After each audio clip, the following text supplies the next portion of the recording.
Bonsoir à toutes et à tous et bienvenue dans cette émission spéciale thématique ou de l'horreur. On vous l'avait annoncé et je suis doublement content ce soir parce que la thématique me botte bien et parce que c'est un petit peu la tendance arlésienne d'un ami, quelqu'un que j'apprécie particulièrement pour plein de choses, de l'éthique, tout ça. On va pas vous embêter là-dessus ce soir.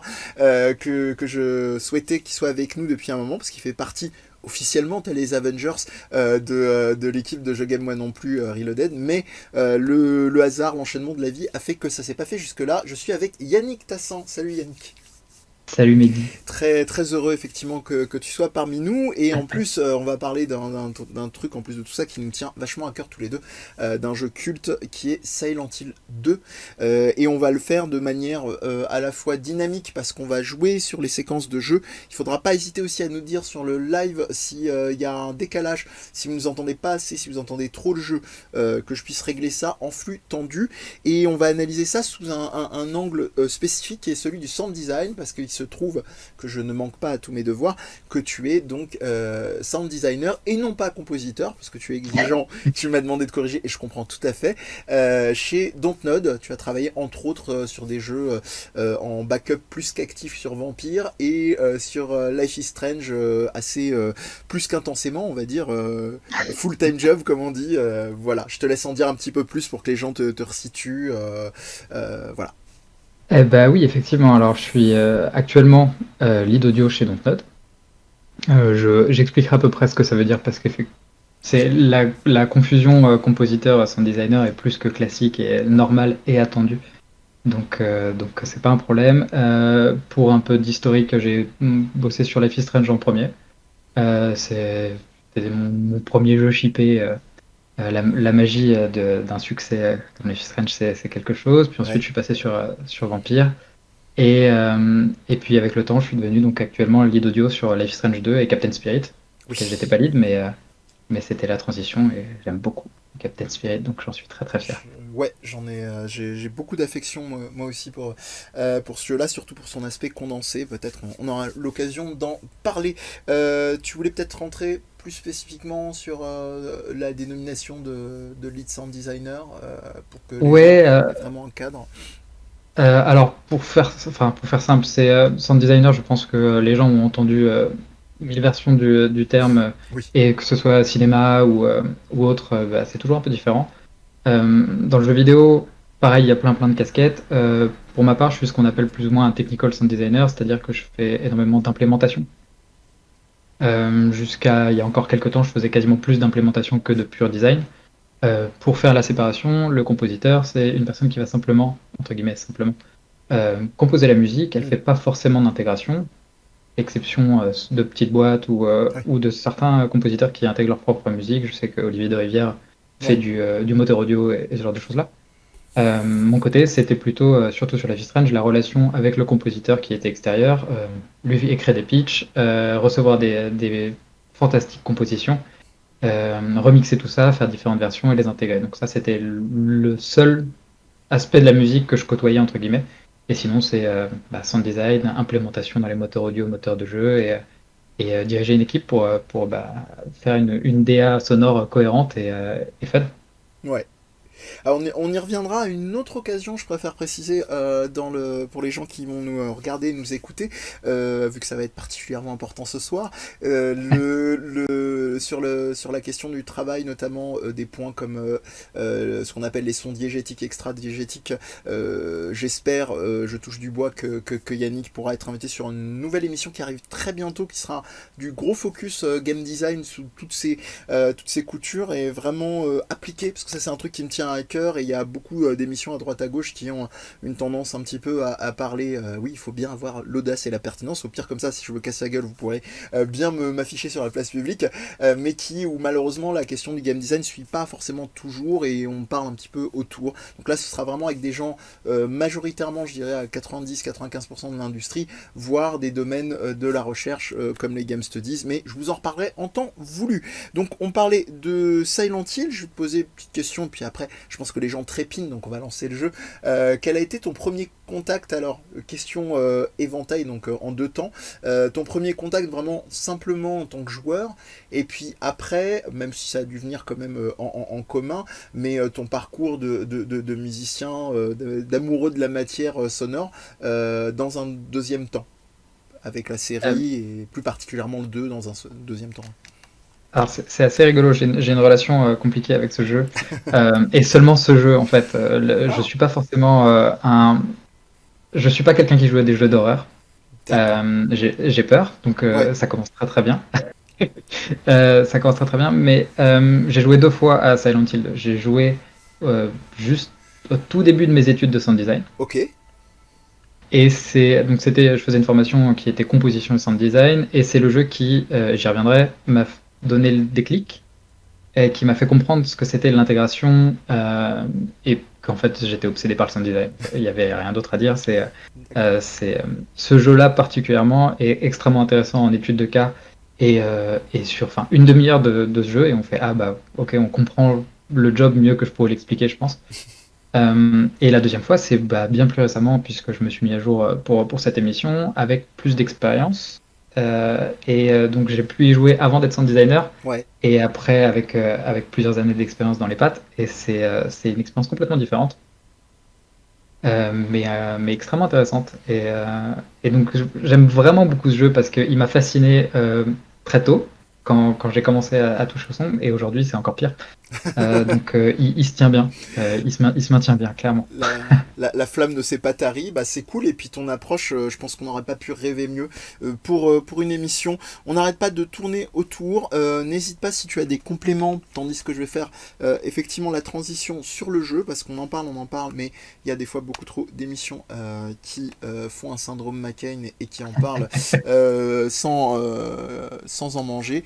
Et nous, je vous assure, on va en manger. Alors, on va faire un petit détour, parce qu'on vous parle de Silent Hill 2, mais en réalité, on va faire un petit détour dans le sens où on va vous parler de Silent Hill 1, parce que on est tombé assez d'accord avec Yannick. Il y a quand même une scène d'exposition assez emblématique qui est difficile, si vous n'êtes pas familier avec la série, de ne pas avoir le motif en question. Ne paniquez pas si vous êtes sur un fond noir, c'est normal, c'est pour la transition, effectivement, que je vais opérer sur le jeu. Vous allez récupérer tout en un instant, juste le temps pour moi de lancer le jeu. Ça va te demander un tout petit instant, et pour la VOD vous l'aurez de toute façon en flux tendu. Donc Silent Hill 1 est lancé.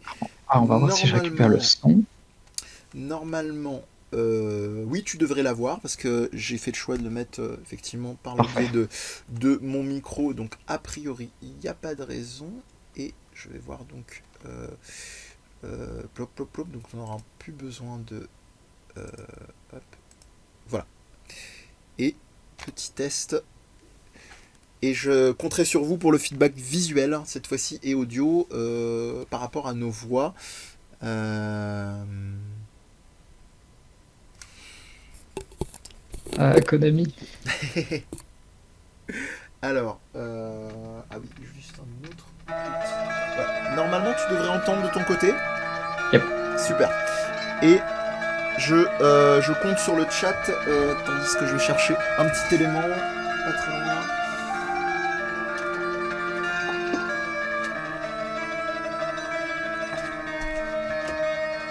Voilà. Donc vous avez le jeu, c'est bon, j'ai la confirmation. Vous nous direz pour le son, je l'ai un tout petit peu baissé parce que je pense que par rapport à nos voix, ça risque d'être un peu haut. Le son du jeu est un poil trop fort, c'est ce que je pensais. Et Konami, l'époque où ils faisaient de bons jeux. Oui, après, L'époque où il faisait des jeux. après ils ont, voilà, je pense que c'est ça en fait. On troll souvent en disant de bons jeux, c'est simplement on faisait des jeux. C'est un choix C'est ça. de modèle économique, hein. Chacun voit midi à sa porte. Moi, je suis toujours, Mais ouais.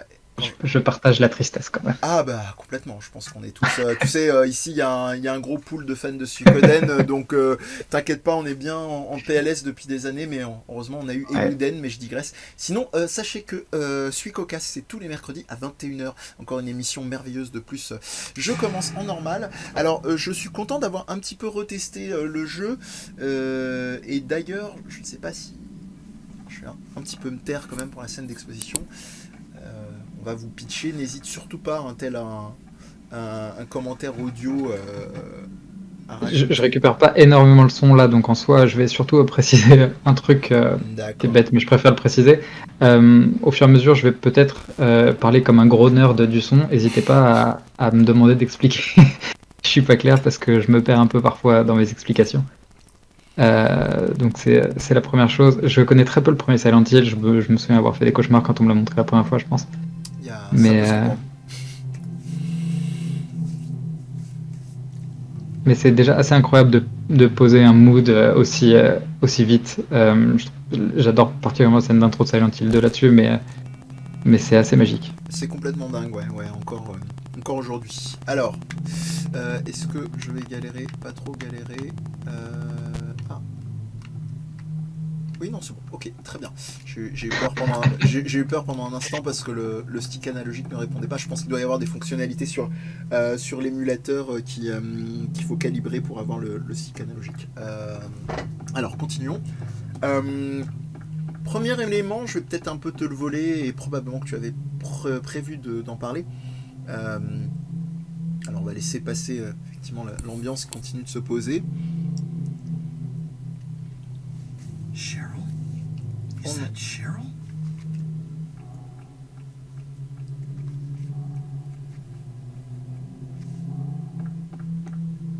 Where are you going? Donc la fille du protagoniste principal, donc Harry Mason, qui s'appelle Cheryl, et donc comme tu le disais, effectivement, ça plante le décor bien assez vite.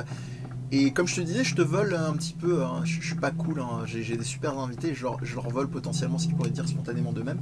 Un truc tout de suite identifiable après le brouillard, on vous laisse deviner si vous l'avez pas déjà fait, mais je pense que c'est assez obvious dans le jeu.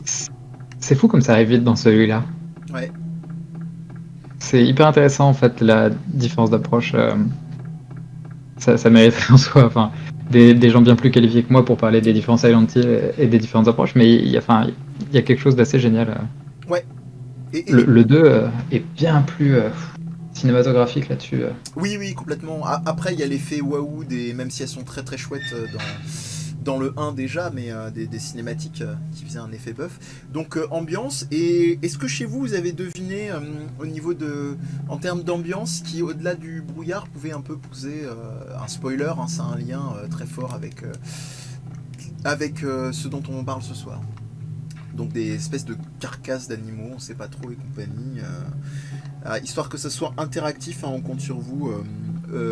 Alors que tout le monde se salue, c'est une très bonne humeur, mais n'hésitez pas aussi à participer. Mais c'est aussi le but des lives. Ce plan de cam, super plan de cam. En fait, je l'ai. Alors, pour tout dire, pour ceux qui découvriraient l'émission, moi je suis enseignant en game design, game studies, et ça, je l'ai mis en fait en analyse culture du jeu vidéo, parce que très souvent, je trouve, et on parlait d'ailleurs de Konami, on a tendance sur la dimension cinématographique à aller beaucoup trop vite, je trouve, vers Metal Gear Solid, et je trouve qu'il y a un petit peu une ingratitude par rapport à ce genre de plans de caméra qui sont, je trouve encore aujourd'hui, bluffants. Voilà. Non, c'est pas la sirène. On a un French guy dans le chat qui est très en avance sur d'autres motifs audio. C'est un truc beaucoup plus simple. Et après, on fera le test auprès de Yannick pour savoir si effectivement lui aussi a vraiment le premier élément. Hein. Si vous C'est tendez fou que ça arrive l'oreille. aussi vite. Ouais. Ah non, il n'y a pas besoin de voir la suite. Hein. Tendez l'oreille. Il y a un seul truc qui habille le jeu quasiment depuis le début, à part l'espèce d'effet un peu venteux au loin. Ah, je pense que tu l'as, hein, Yannick, je te laisse. Oh, oui, c'est assez rigolo parce que même sur les faits, enfin, il y a déjà tellement de choses à dire, c'est assez cool. Donc vas-y. L'effet magique est clairement là où j'ai eu le déclic sur la notion d'intégration audio, c'est cette magnifique radio. Ouais. Qui c'est simple, c'est brillant, c'est magnifique. On va laisser entre guillemets la surprise effectivement aux gens, mais tout simplement les bruits de pas. Les bruits de pas, c'est là-dessus. Les bruits de pas, j'ai 2 pages de notes dessus, c'est assez rigolo. Quand je dis que je fais le nerd, j'y vais sérieusement. Et bah, c'est parfait. Et toutes ces textures, enfin, c'est incroyable. Enfin, même si c'est souvent le même bruit de pas une fois par texture, en fait, mais c'est assez incroyable. Je sais pas, en fait, le resituer What is si this? on s'amusait autant avec les textures What's avant. going on here? C'est une bonne question. J'ai pas assez l'oreille éduquée. Et donc on se retrouve très vite dans une opposition un peu fatale. Ah, c'est rude, hein? Ça vous permet aussi d'expérimenter que de nouveaux sons encore plus inquiétants. Et puis surtout, votre angoisse qui va essayer de vous mener à la sortie, avec encore ces plans de caméra qui continuent d'être aussi dingues. Et bien, C'est violent quand même. ouais, c'est ça. Et bien entendu, vous ne pouvez plus sortir. Donc grand classique, hein, vous allez Évidemment. sur la première partie vous acharner à essayer de vous débattre, mais ça ne sert à rien. N'hésitez pas donc à nous dire, hein, c'est quand même un live essentiel sur le sound design, si vous entendez suffisamment le jeu. C'est vraiment capital, quitte à ce qu'on réajuste de notre côté. J'interviens pas énormément sur le premier Silent Hill, principalement parce que là, le son, je l'ai légèrement ou en décalé. Mm, mm. Mais super cette scène. Oui. Il y a quelque chose qu'on a déjà vu qui est hyper intéressant, en fait, c'est le son de portail. Was I Et c'est dans Silent Hill 2, c'est constant. C'est Ouais. même pire, je trouve. Oui. C'est extrêmement agressif. Les Et effets. on a ce truc de donc toujours en fond des nappes très éthérées, très lourdes, ou enfin selon l'environnement. Et les sons hyper agressifs qui coupent le mix, c'est impossible de les louper. Et il y a quelque chose qui est assez génial sur le fait que la DA tout soit très gris, ocre, Ouais. sombre, flou, caché, just got alors que le son il tranche mais direct. Et c'est quelque chose que j'aime vraiment beaucoup, même si j'appréhende à chaque fois que je vais ouvrir un portail parce que je sais que je vais me prendre un son énorme dans la to pomme find out myself? et très agressif en fait. On a quand même une petite nuance, un nuancier de couleurs, je dirais, dans le 2, qui est un petit peu plus, un peu plus étendu, avec des verts, des bleus et Oui. des rouges qui sont assez prégnants, hein. Souvent, on reste quand même dans des verts et des bleus très pâles et des rouges très agressifs, hein. Il n'y a pas vraiment de surprise. Ouais, on a des choses qui se font très bien les unes avec les autres, même le vestiaire se fond clairement dans le décor, Oui, alors que chaque son nous capte directement en fait. Et j'aurais vraiment aimé pouvoir voir le process qui emmène au-delà de la limitation technique, se dire bah on va y aller, on va y aller sérieusement en fait et mettre le paquet là-dessus en fait parce qu'il faut. comme diraient nos amis québécois, pas le temps de niaiser. Alors je vais volontairement un petit peu couper, sachant qu'on a un intermède où on nous donne une arme à feu, tout simplement. Un petit élément qui n'a rien à voir avec le sound design, mais qui quand même plante le décor et qui va beaucoup jouer sur les ambiances. Et je laisserai en temps voulu le relais à Yannick, c'est que on a des personnages dans la série des Silent Hill, du 1 au 4 du moins, qui sont vraiment du kidam, c'est-à-dire qu'on n'a pas affaire à des militaires, donc il y a toujours une forme de maladresse aussi, je trouve que, alors ça va être bizarre dit comme ça, voire pour pas dire sadique, une maladresse très élégante, je trouve, dans le jeu, au sens où, voilà, bon, autre élément de choix, effectivement, là, la lampe torche et la carte qui va devenir vraiment votre meilleur ami, ça, il n'y a aucun souci. Un truc un petit peu plus classique au niveau de la sauvegarde dans le 1, on reviendra dans quelques instants sur le 2, vous verrez qu'il y a eu un vrai travail d'ambiance complètement fou. Moi c'est un des trucs, un des motifs que je préfère le plus dans le 2, c'est les points de sauvegarde, on y reviendra. Ils ont cet aspect très angoissant aussi. Oh là là, c'est rien que d'en parler, ça fait pas Ouais. rêver, ça fait cauchemarder. Mais Donc, j'aime beaucoup ce que tu dis sur les personnages en fait. Et ouais, effectivement, du 1 au 2, alors je connais pas la suite, donc peut-être que ça change effectivement et qu'on a des super personnages très, très définis, mais j'aime bien commencer le jeu avec ce personnage qui finalement devient profond au fur et à mesure et pas une grosse exposition. mm, C'est carrément plus facile d'avoir peur finalement pour un humain normal que pour un super militaire mm. ou un commando ou quelque chose comme ça en fait. Voilà, on voit vraiment qu'il y a des petits gestes assez maladroits.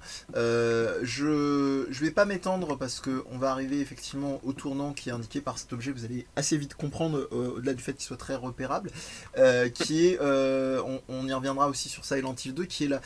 On n'aura pas le temps d'aller aussi loin dans Silent Hill 2, mais c'est le sound design au niveau des armes aussi qui a été amorcé dans le 1.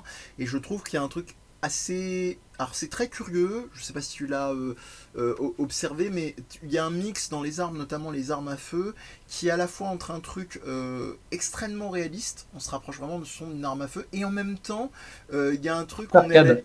Oui, c'est exactement ça, arcade, où j'allais Ouais. dire fête foraine en fait, avec un truc un peu comme ça, impressionnant. Et donc là, voilà, on va, comme ça va nous permettre de conclure sur Silent Hill 1 et de passer sur le 2 comme promis. On arrive à repérer cette radio qui, voilà, son emblématique, involontairement, je l'augmente un petit peu What's plus that? pour qu'il puisse vous perturber vos nuits, Radio. si vous ne le What's going connaissez pas on with déjà. that radio?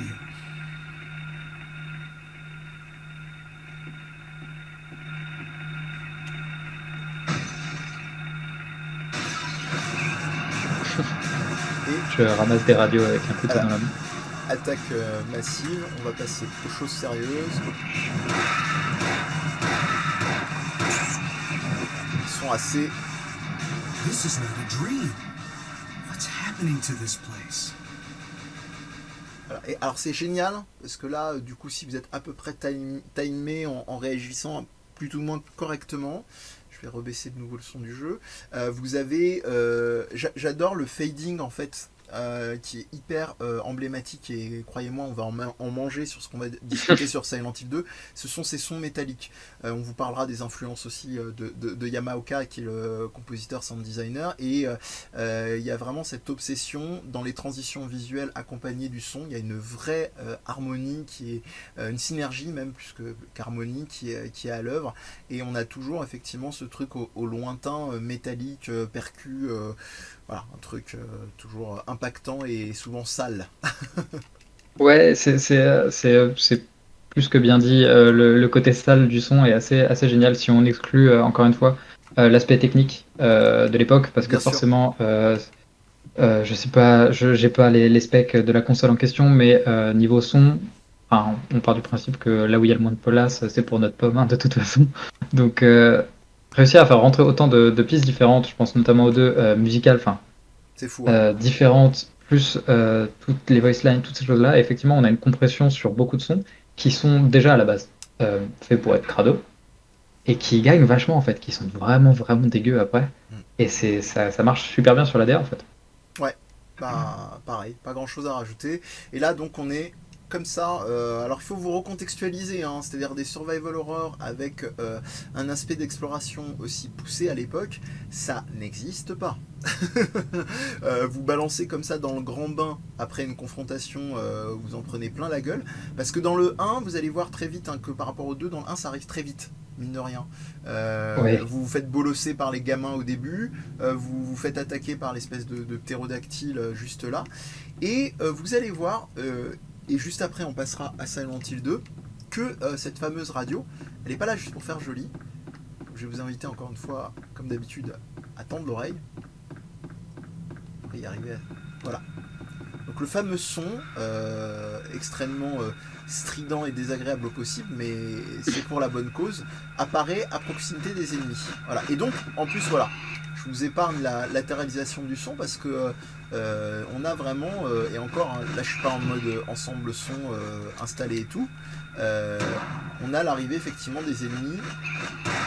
On peut avoir une idée d'où est-ce qu'ils vont nous tomber dessus. Donc on a vraiment une forme de spatialisation du son, hein, même s'il y a eu des efforts phénoménaux qui ont été faits. Et tout dernier détail, vous pouvez tout à fait faire le choix d'éteindre la radio. Ça, Alors ça, ouais, Ouais, je vas-y, trouve t'en ça prie. fou. Je trouve ça complètement fou. Ouais. Déjà, il y a pas mal de trucs que je trouve absolument Eh ben, fous vas-y. avec cette radio. La spatialisation, c'est un truc qui m'a un peu vraiment beaucoup surpris. On a une radio sur nous, donc si on part d'un point de vue réaliste, c'est un détecteur. C'est-à-dire que quand je m'approche d'un monstre, le son de mon personnage, donc finalement qui sera un son 2D, puisque j'ai pas forcément, et on y reviendra, de spatialisation de mon personnage, dans un espace 3D, j'ai juste le son d'une radio qui monte, et je m'éloigne, il redescend. C'est une mécanique déjà en soi qui marche super bien. Ce que j'ai remarqué, et je pense qu'on l'entend encore mieux sur l'exemple que tu as là, c'est que le son n'est pas en fait lancé sur notre personnage, il est lancé sur le monstre, qui techniquement est vachement plus facile à faire. Au lieu de faire un système de détection de monstres, récupérer qui s'approche et tout ça, non, c'est juste que mon monstre, dans la liste de ses sons, il fait le son de la radio.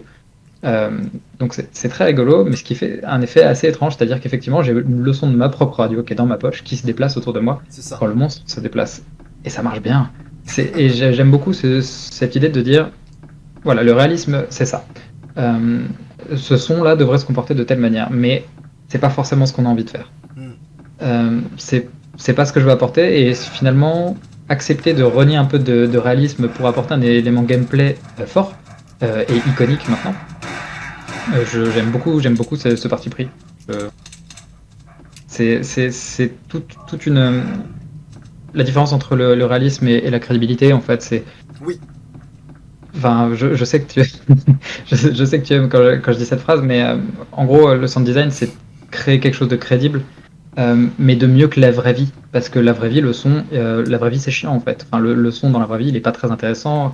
Je pense que la plupart des gens qui nous écoutent mettent des écouteurs dans la rue, enfin, à l'époque où ils pouvaient encore sortir dans la rue, parce que les sons sont pas intéressants, enfin, sont pénibles et bruyants et c'est fatigant. Alors que le sound design, c'est juste prendre tous ces trucs qui existent déjà et les rendre un peu plus agréables c'est un- et utiles. c'est tout à fait ça, ouais. Effectivement, tu m'as vu venir parce que c'est une phrase. Alors, il faut savoir je disais que j'étais content que ce soit la première fois, mais je mens à moitié parce que j'avais déjà invité sur un podcast Yannick à une certaine occasion, justement pour qu'il vienne parler à des étudiants de son travail. On va sans transition aucune, il n'y a pas de raison parce qu'on s'attaque vraiment à la C'est pièce très de, Silent Hill hein, de la pas pièce de faire de transition. résistance. Bah, tant qu'à faire. On va peut-être, je sais pas si tu as des petits éléments à rajouter d'ici au lancement du 2. Rassurez-vous, s'il y a du fond noir, c'est juste le temps de transition des jeux. Donc on a Tu vu lances sur l'intro direct? Oui, oui, oui, tant qu'à faire. Ouais. Parfait, magie. Donc apparemment, ça veut dire que je peux tout à fait m'avancer vers le jeu sans scrupule. Ce qu'on va faire de suite. Alors il faut Il d'ailleurs y que a, je il- laisse tourner le jeu pour l'intro. Donc, ou est-ce que tu parlais de l'intro in-game? L'intro, alors c'est assez rigolo. Il y a la longue intro qui est déjà, C'est encore ça. une fois, pour se resituer dans un contexte, Ouais. c'est quoi, c'est 2001, quelque chose comme ça. C'est tellement cool. Enfin, il y a pas, il y a pas à tergiverser, c'est juste vraiment, vraiment cool. Mm. Euh, Musicalement, c'est un truc qui est extrêmement inattendu et je pense même encore aujourd'hui, Silent Hill reste hyper marqué musicalement parce que Ah ouais. offrir un jeu d'exploration, horreur, énigme, ces choses-là, et commencer avec une super balade rock. Mm. Enfin, je vois pas d'autres jeux que C'est Silent Hill osé. pour le faire. Je pense que bien d'autres s'en sont inspirés par la suite. Non, non, mais Euh, c'est toute la force justement de Yamaoka. Alors pour une fois, je ne dis pas et ses équipes parce que bon, oui, il a travaillé évidemment avec l'ensemble de l'équipe, mais il a son travail effectivement quand même un peu beaucoup autarcique en tant que sound designer et compositeur par moment. T'as pas trop le choix. Hein. Il faut bien que tu expérimentes ton truc et qu'ensuite tu intègres tout ça à l'ensemble de la sauce game design. Mais lui particulièrement, il faut savoir sur les premiers, on n'était pas encore dans un développement d'équipe autour du son aussi poussé. Et un dernier élément avant qu'on lance le jeu et qu'on continue, hein, n'hésitez pas, surtout pas si vous avez des questions dans le chat, il y a pas mal de remarques, mais n'hésitez pas si vous avez des questions. C'est que au Japon, il y a une vraie culture du sound design. Konami, c'est pas là par hasard, hein, c'est des équipes, il y a peut-être 3 grosses boîtes qui au Japon historiquement, attendez, je vais même en rajouter 4. Trois grosses boîtes et une surprise dont je vais vous parler. Alors je ne laisse pas la cinématique volontairement parce que pour ceux qui voudraient faire le jeu, je trouve que j'étais très heureux de ne pas savoir qu'il y avait de cinématique à l'époque parce que je Elle est un trouve peu spoilante elle quand même. est ouais en réalité c'est spoil mais subtil, c'est-à-dire que tu le sais pas tant que tu y es pas donc ça va. Une fois que tu l'as fait, c'est gros, Ouais voilà c'est exactement ça. mais Et je préférais que ça saute directement à la scène juste après. Elle est tellement plus forte. et ouais et j'allais dire donc que il y avait peut-être Capcom que tout le monde connaît, j'insulte pas votre intelligence, Street Fighter, Resident Evil, dont on nous parlait d'ailleurs dans le chat sur le travail de sound design. C'est vrai que c'est une autre école, mais il y a un magnifique travail qui avait été fait à l'époque et encore récemment. Il y avait Konami, évidemment, dont on parle, hein, qui avait vraiment des équipes. Hein. Il y avait les Capcom Sound Team, la Konami Kukeiha Sound Team, qui sont vraiment des équipes dédiées autour du son, qui travaillaient vraiment d'arrache-pied avec des noms très emblématiques pour que vous connaissiez un petit peu. Et puis puis, il y avait une troisième qui était SNK, qui eux sont peut-être un peu plus confidentiels du côté de l'arcade, avec des jeux comme King of Fighters, etc. Jeux de combat, Metal Slug, des choses comme ça. Et une quatrième qui est atypique, qui est Treasure. Treasure, ce sont en fait des membres d'équipe un peu mixtes, on va dire, dans le sens dont certains venaient du sound design, et se sont dit on va fonder notre boîte et on va faire des jeux complètement dingues. Donc ce qui est donné des jeux en mode boss mode à l'époque, complètement taré au niveau rythme, des Alien Soldiers, des Guardian Heroes, et des compositions aussi assez folles. Je vous renvoie là-dessus. C'est ça. je vous renvoie là-dessus si vous voulez vraiment creuser. Vous cherchez sur le Nesblog ou sur internet, ça doit être sur son site personnel, Yacine Synapsas, qui a fait beaucoup d'épisodes sur les musiques de jeux vidéo, dont notamment des épisodes dédiés à Treasure. Donc c'est Yacine Synapsas, Synapsas. C'est fabuleux, il fait des espèces de petites formats épisodiques aussi sur les musiques de jeux vidéo, il en a fait sur le rock, la fusion, etc. Voilà, je vous invite à aller voir. Et on va commencer déjà, premier truc qui tâche les sons de menu. J'ai du mal, mais en fait ils sont extrêmement cohérents et on va le comprendre quand tu vas lancer. Enfin, je suis assez bloqué sur ce son un certain temps parce que je l'ai pas compris en fait. Les sons du high, quand je les comprends pas, ça m'agace un peu. Et en fait, la première note de la musique d'après. Ouais, et on y va dans 3, 2, 1. Ah non, presque. Et après, je répondrai à la question qui a été posée. Ouais, tout à fait, c'est parfait, t'es sur tous les fronts.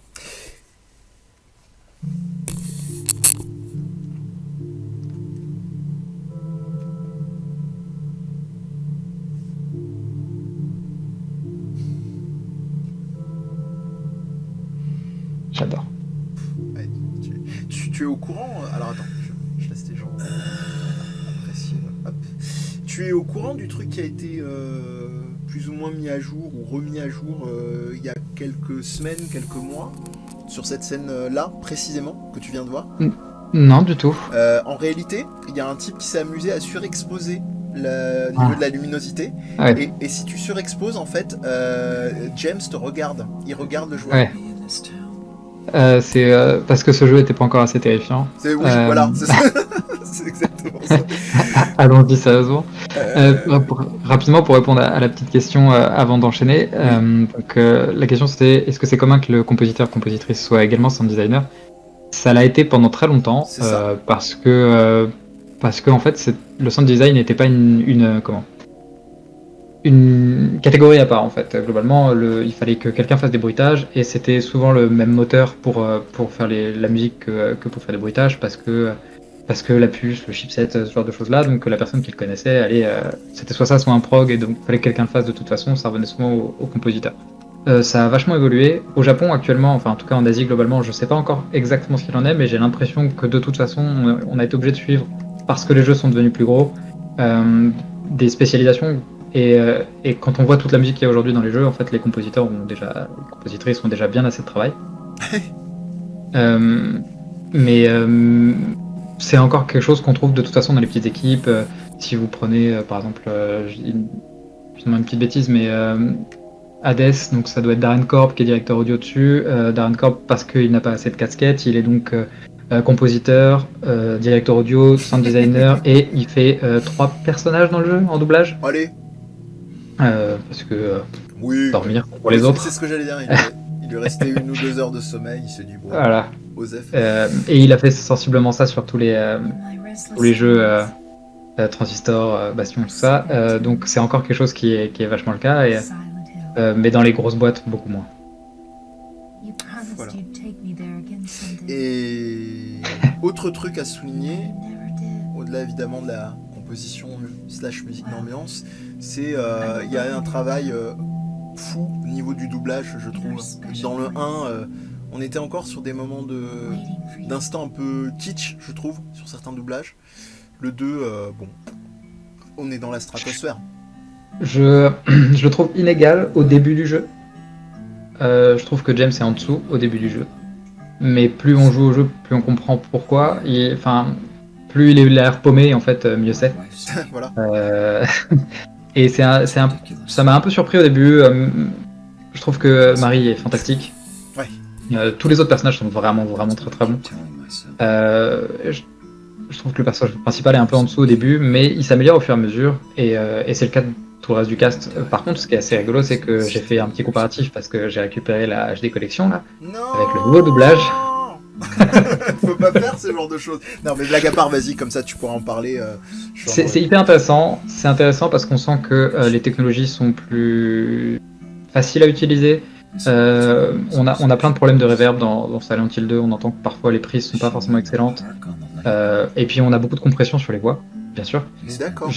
J'ai pas senti ça sur les nouvelles voix. Je trouvais que la qualité du fichier audio était très très bonne. Bah, c'est un éclairage super intéressant, hein, parce que moi j'étais en mode Yankee, enfin un client du jeu, et forcément c'est le genre de trucs pour lesquels j'ai pas l'oreille, et Dieu seul sait que je fais du podcast. Hein. Après, est-ce que je conseillerais de le faire avec ce doublage-là? Non. Marie, l'actrice qui fait Marie a une voix très différente. On aime ou on n'aime pas. Je pense que quand on a fait la première, c'est un gros problème parce que elle y va à fond. Elle en fait des caisses quand on la rencontre, Maria, mais c'est le personnage, c'est nécessaire en fait. C'est ça. Encore ça peut paraître biaisé tout ça parce que dire oui, mais ça marche pour le jeu, c'est un peu facile, mais je suis persuadé que c'est vraiment ça.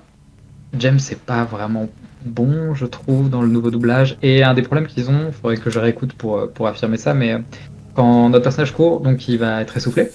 Ouais. C'est ce qu'on a tendance en audio à appeler des onomatopées. Normalement, si on fait de la localisation, au moins on n'a pas localisé ça, donc c'est petites respirations entrecoupées qu'on intègre comme ça. Vous aurez l'occasion de vous rendre compte, parce qu'on va beaucoup marcher. Ouais. Et ils les ont refaites. Et le problème, c'est qu'elles sont fortes. Et beaucoup de joueurs se sont plaints qu'elles étaient trop fortes. Ouais. Et c'est intéressant à étudier en fait et se demander est-ce que c'était nécessaire de refaire le doublage. La vérité, c'est qu'en fait, ça aurait été vraiment bien de juste pouvoir remasteriser le doublage original.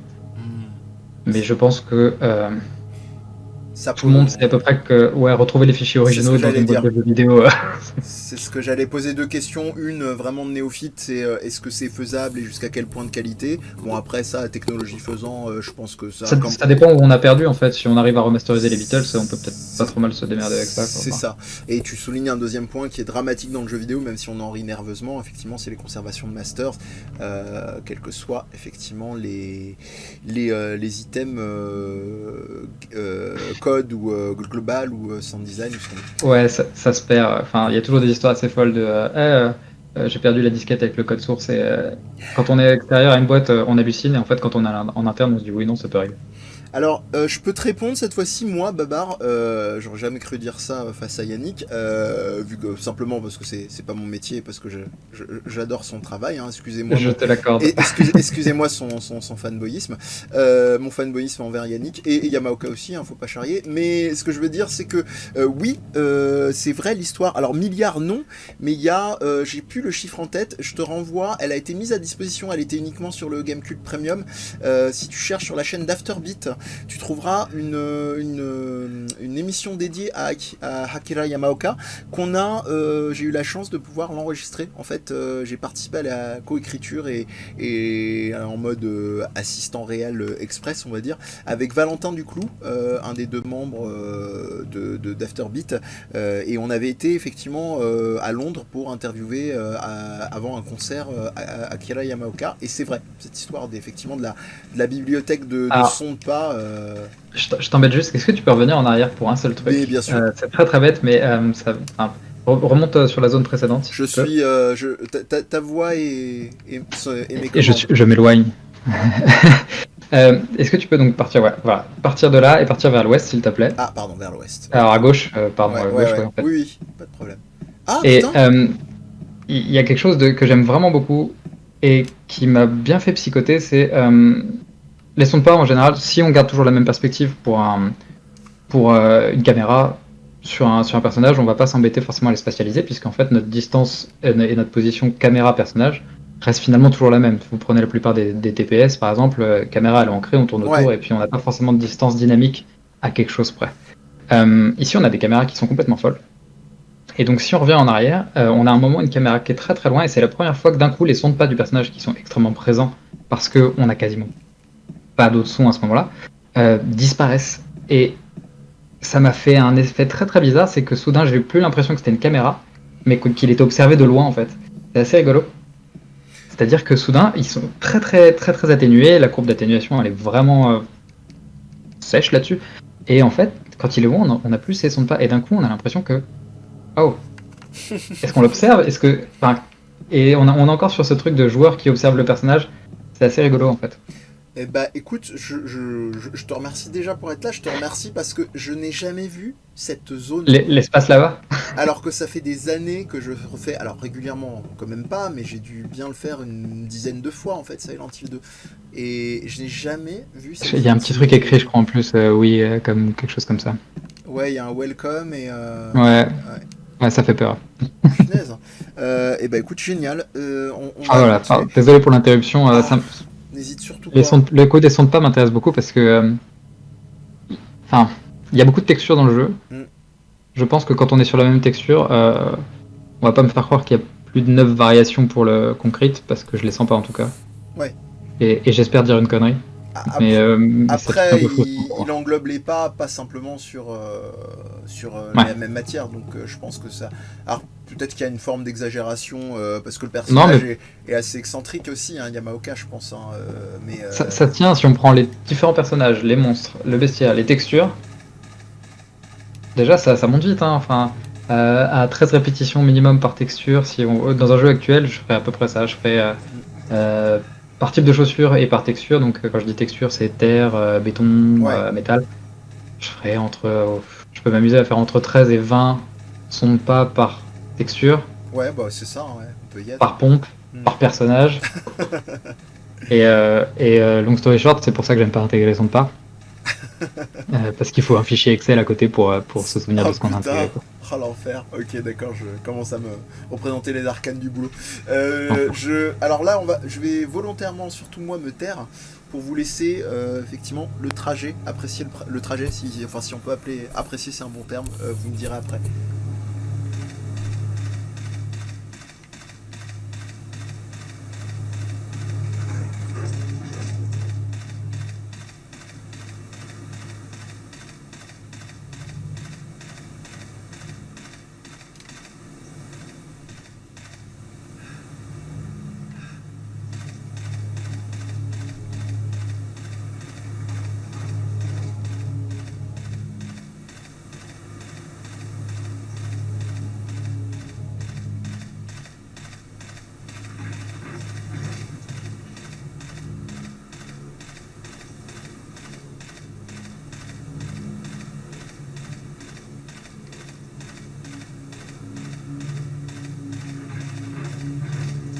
C'est assez magique d'avoir fait un chemin aussi long. Ouais. Et Et en y rejoignant, je me suis rendu compte que c'est pas le seul trajet, c'est très très long pour il y en retrouver a son chemin plein. sur la première, simplement sur la première base, sur la première zone. Alors, je vais un Ouais. petit peu rebaisser le son, je vais ouvrir la voix en mode joueur lambda, en tout cas évidemment pas sound designer, pour dire, voilà, déjà tu t'observes en mode basique l'espèce de bruit ponctuel entre une scie et un son guttural complètement taré. C'est très rigolo. Pour moi, c'était on revient sur ce que je disais tout à l'heure sur les sons qui tranchent le mix de manière très forte. C'est-à-dire qu'on a cette nappe derrière. Donc, quand je dis nappe, c'est des sons étendus, très très longs en général, une note ou des trucs qui évoluent au fur et à mesure, mais c'est très lent. Donc, on a perdu le jeu. Non, je c'est normal, c'est Ok. moi qui repasse Oh, un c'est peu moi. son. Donc, on a à la fois, donc, sur tout le jeu, ces longues nappes, parfois qui sont plus complexes, avec des éléments percussifs.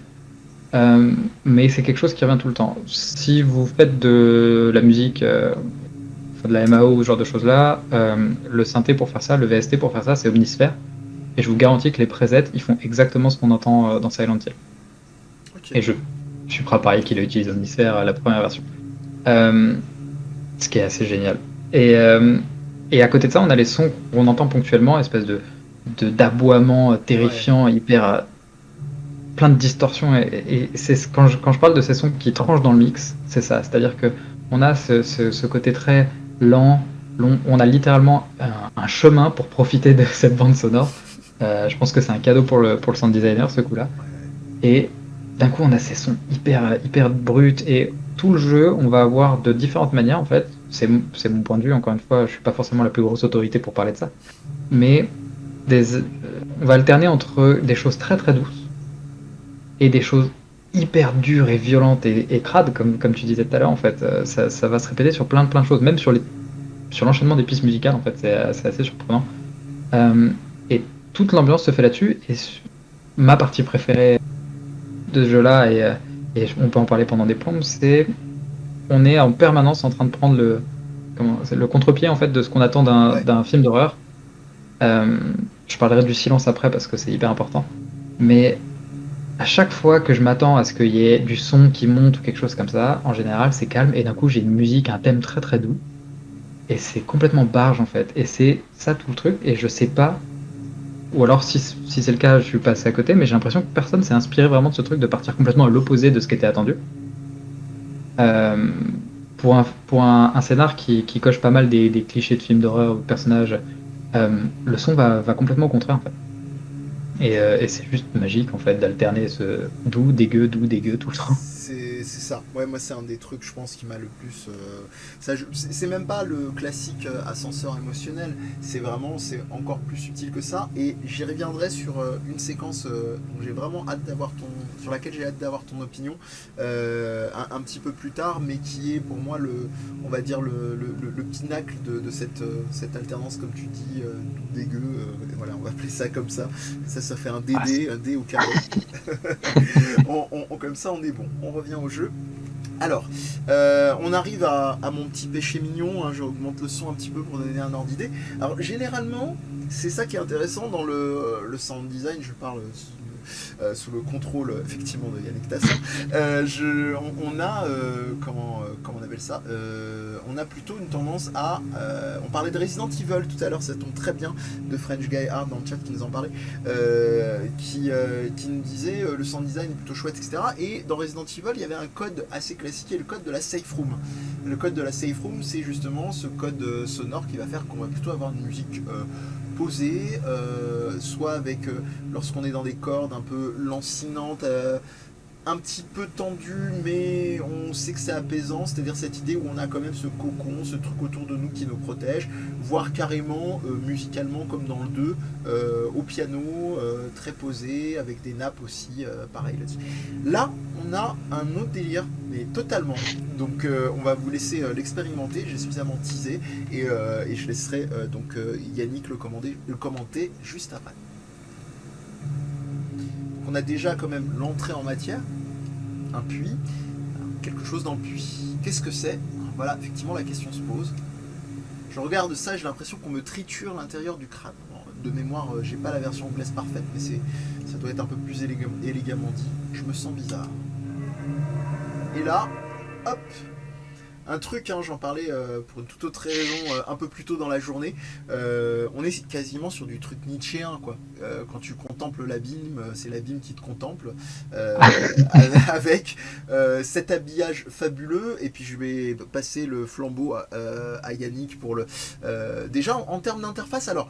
Évidemment, c'est daté, hein. On n'a pas les évolutions de UX UI qu'on avait à l'époque, donc on est sur du petit truc intercalaire. Il faut aussi remettre dans le contexte, hein. On est sur la PlayStation 2, on est sur un fonctionnement de ce qu'on appelait trace du hardware d'antan, les memory cards qui vous permettent de sauvegarder votre partie. Donc il fallait une petite cartouche qui vous permettait de sauvegarder votre partie, sinon il fallait speedrunner ou rien, comme dirait un certain membre du chat, le jeu.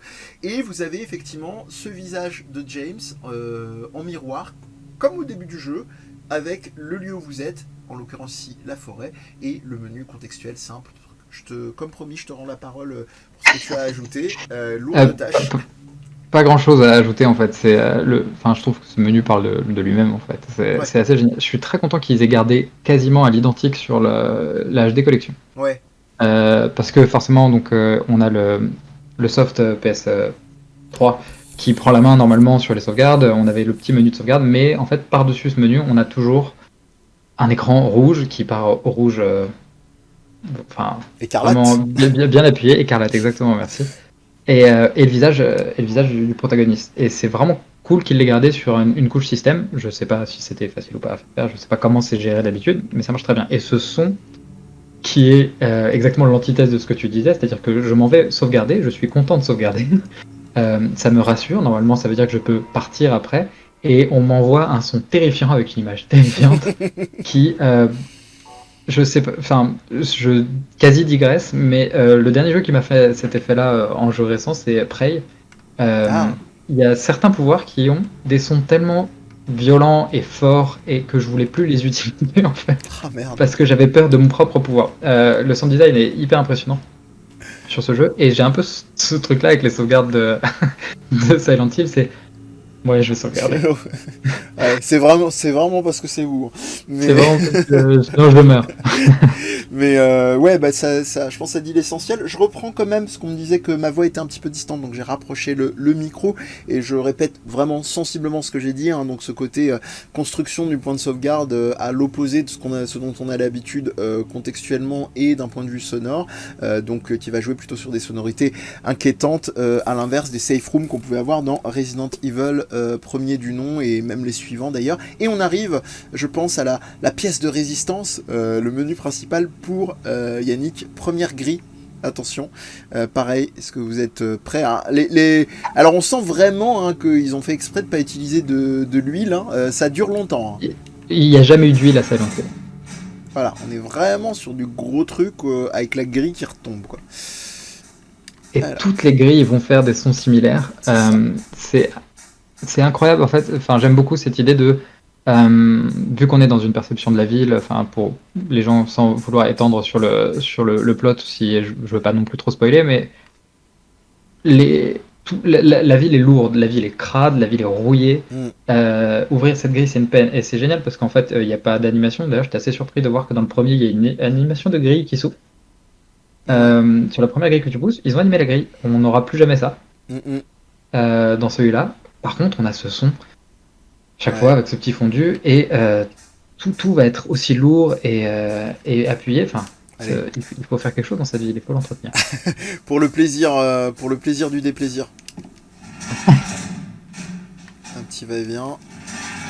Voilà, c'est cadeau. Et Et maintenant, peut-être pas la même en sortie de zone non plus.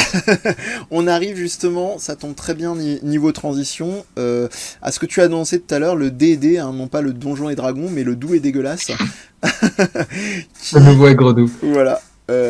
Vous aurez remarqué entre temps, si vous avez tendu l'oreille, hein, nouvelle texture de son pour les pieds, c'est tout doux, mais ça va pas rester doux très longtemps. Hop, transition.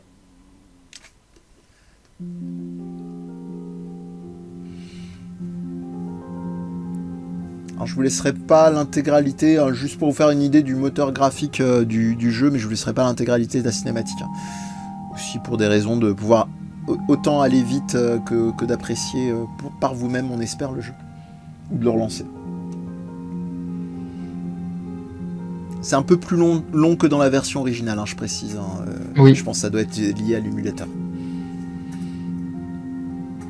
Et à côté de ça, et j'en reparlerai sur une prochaine cutscene, c'est impressionnant la transition cutscene gameplay. Mm. Elles sont Excuse incroyables. me. I'm sorry. I No, was it's just... okay. I didn't mean to scare you. I'm kind of lost. Ah, cette phrase, quoi. C'est pas mon doublage préféré, celui-là. Lost. Yeah. I'm looking for Silent Hill. Is this the right Transition. Oui, effectivement. Le mec il a vraiment la foi, tu vois. C'est par là, c'est gentil ou... There's only the Donc je coupe involontairement, je vous laisserai apprécier. Bah écoute, je te laisse, si tu avais des choses à ajouter, hein, continuer. Je continue. Il y a quelque chose d'assez intéressant. Donc, on était sur une cutscene en précalculé. Ça se voit, les lumières sont jolies, Oui. tout est beau. Donc, on est sur une époque où ça se voyait pas mal, et c'était un peu ça le gros truc de PS3, PS4, c'est que d'un coup, on savait plus quand on était en cutscene ou pas. Exactement. Là, donc on voit qu'on rentre sur une cutscene, mais ce qui est assez génial, c'est qu'il n'y a pas de chargement, ça se lance directement. Et ce qui aide clairement à faire cette transition extrêmement fluide, c'est le son a été lancé avant le début de la cutscene. La musique est lancée en dehors en fait. Oui. C'est-à-dire que, Tout à fait. et je pense que si on prête l'oreille, les voix sont définitivement encodées dans la cutscene, parce que vous entendrez pas la même compression, elles sont vachement moins crades Mmh. dans les cutscenes. Ça vaut le coup de reprêter l'oreille, juste pour me dire si je dis une bêtise. Mais je pense que les voix sont encodées dans la cutscene, la musique ne l'est jamais. Et même les grandes nappes qu'on appellerait d'ambiance, mais qui sont entre la musique et le sound design, sont lancées en dehors. Ce qui fait qu'on a une transition seamless. Enfin, Oui.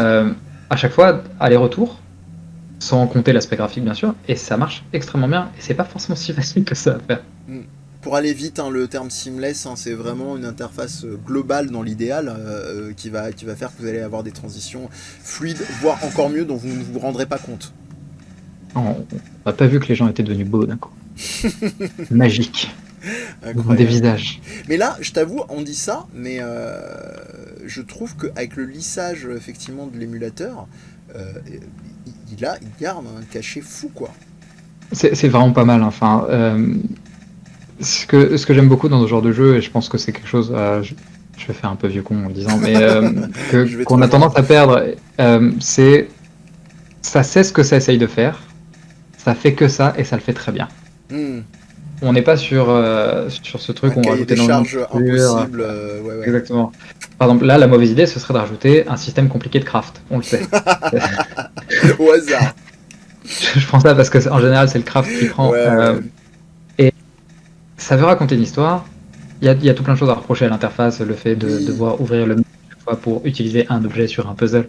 C'est lourd, c'est l'époque, mais ça fait très bien ce que ça prétend faire. Non, je suis vraiment d'accord avec toi, et la formule s'est vraiment affinée avec le temps. Alors, peut-être pas avec le 3, mais des propositions de niveau UX UI sur le 4 notamment, et surtout sur le downpour qui est vraiment très sous-estimé. J'en parle très régulièrement sur des émissions. Je vous recommande vraiment l'expérience du downpour qui est très très chouette. Voilà, je m'arrête là, je continue le chemin. On vous l'avait dit, hein, on marche, hein, ça court, ça Ah bah marche. c'est 10 minutes de balade à la campagne, hein, Ouais. enfin, dans le brouillard. Et en même temps, tu vois, en réalité, c'est pas déconnant. C'est-à-dire que c'est des chemins, c'est des sentiers de petites villes, de villes qui ne sont pas comment dire, hyper en mode mégalopole. C'est des chemins de campagne, etc. C'est normal. Complètement. Ouais. Je pense que, et c'est peut-être là où le premier, enfin forcément on est sur une autre époque et tout Oui. ça, mais on se sent tellement isolé juste parce qu'on a marché aussi longtemps pour arriver dans la ville. Donc le simple fait de revenir en arrière paraît moins facile. C'est beaucoup plus difficile. Enfin, je pense que à toutes les 2 heures dans le jeu, je me suis dit non mais pourquoi je reste dans cette ville, il faut que je me casse, c'est affreux. Mais je pense que c'est comme tu le dis, c'est pas déconnant et c'est même vraiment nécessaire en fait. C'est intelligent. Encore une fois, c'est intelligent. C'est quelque chose qui va beaucoup revenir. C'est un mot que j'emprunte beaucoup. Je parlais de lui tout à l'heure, Valentin Duclou, qui est justement lui compositeur, sound designer, et il fait aussi de l'intégration sur différents postes, hein, pas que du jeu vidéo.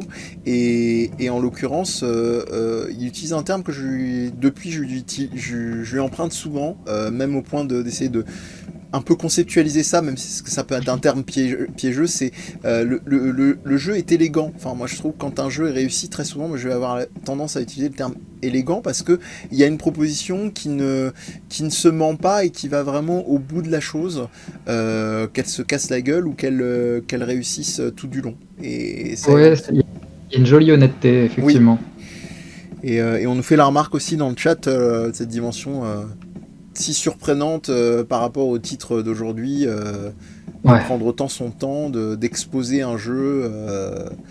Aujourd'hui, il y aurait quand même un cahier des charges. Si tu exposes, il faut qu'il y ait une espèce de tuto un peu planqué, où il faut toujours justifier de quelque chose, quoi. On va quand même dire que le tuto il manque un peu, hein, parce que dans une des scènes qui arrive juste après, c'est ça. On t'explique pas forcément le mapping. Non.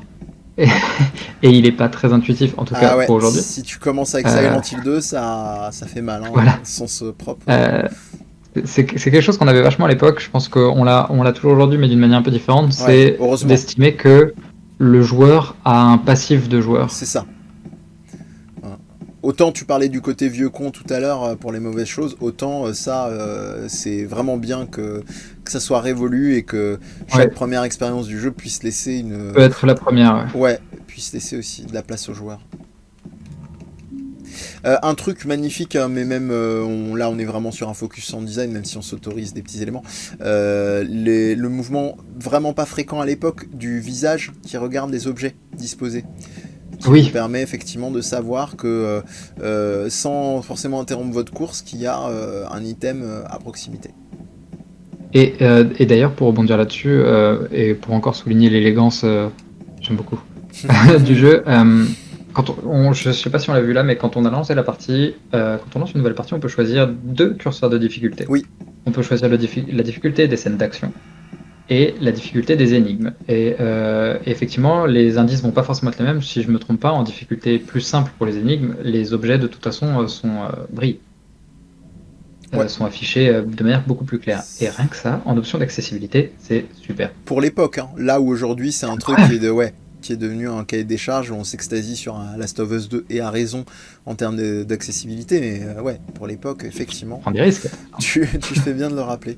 Donc une petite silhouette pas très engageante, hein, toujours encore non plus des bruits de pas, mais plutôt des pieds qui se traînent. Et alors, c'est à partir de là qu'on a un nouveau type de son que j'appelle les sons squishy qui arrivent. Ouais.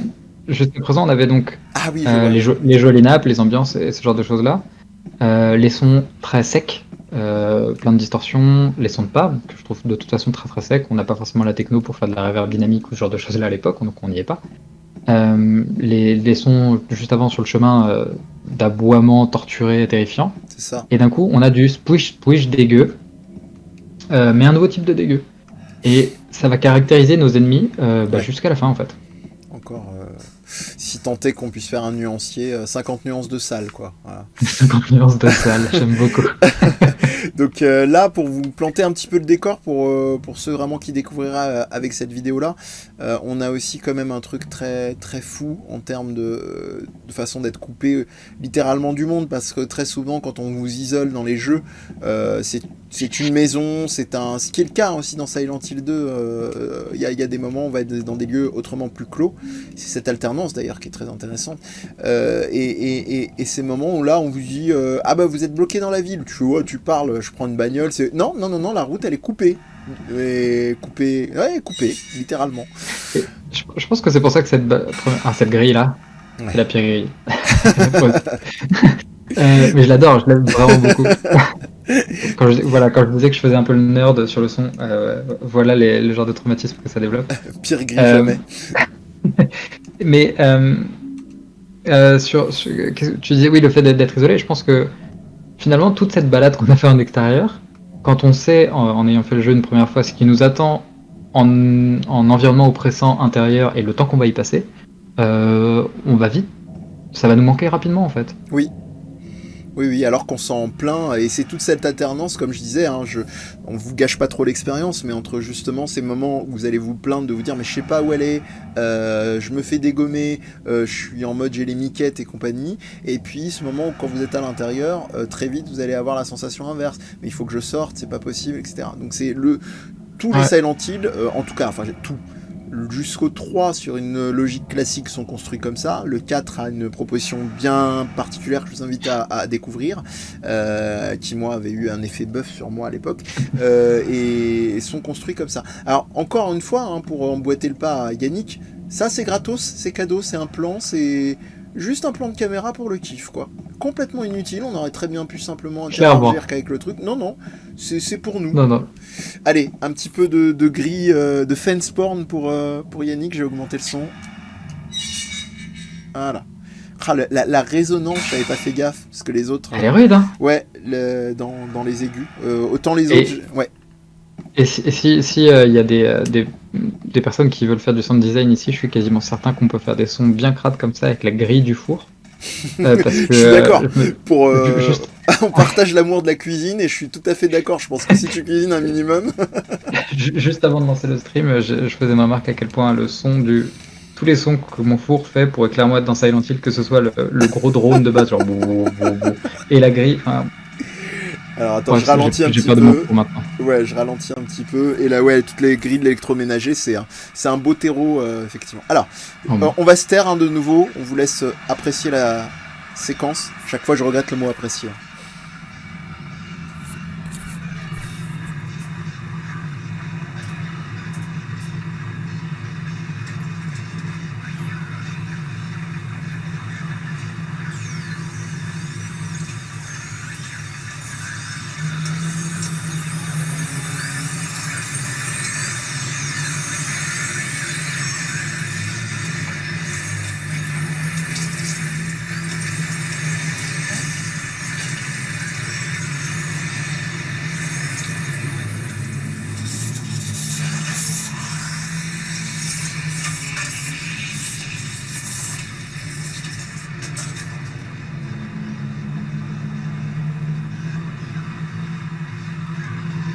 C'est l'homme. Ah, trop loin. Approche.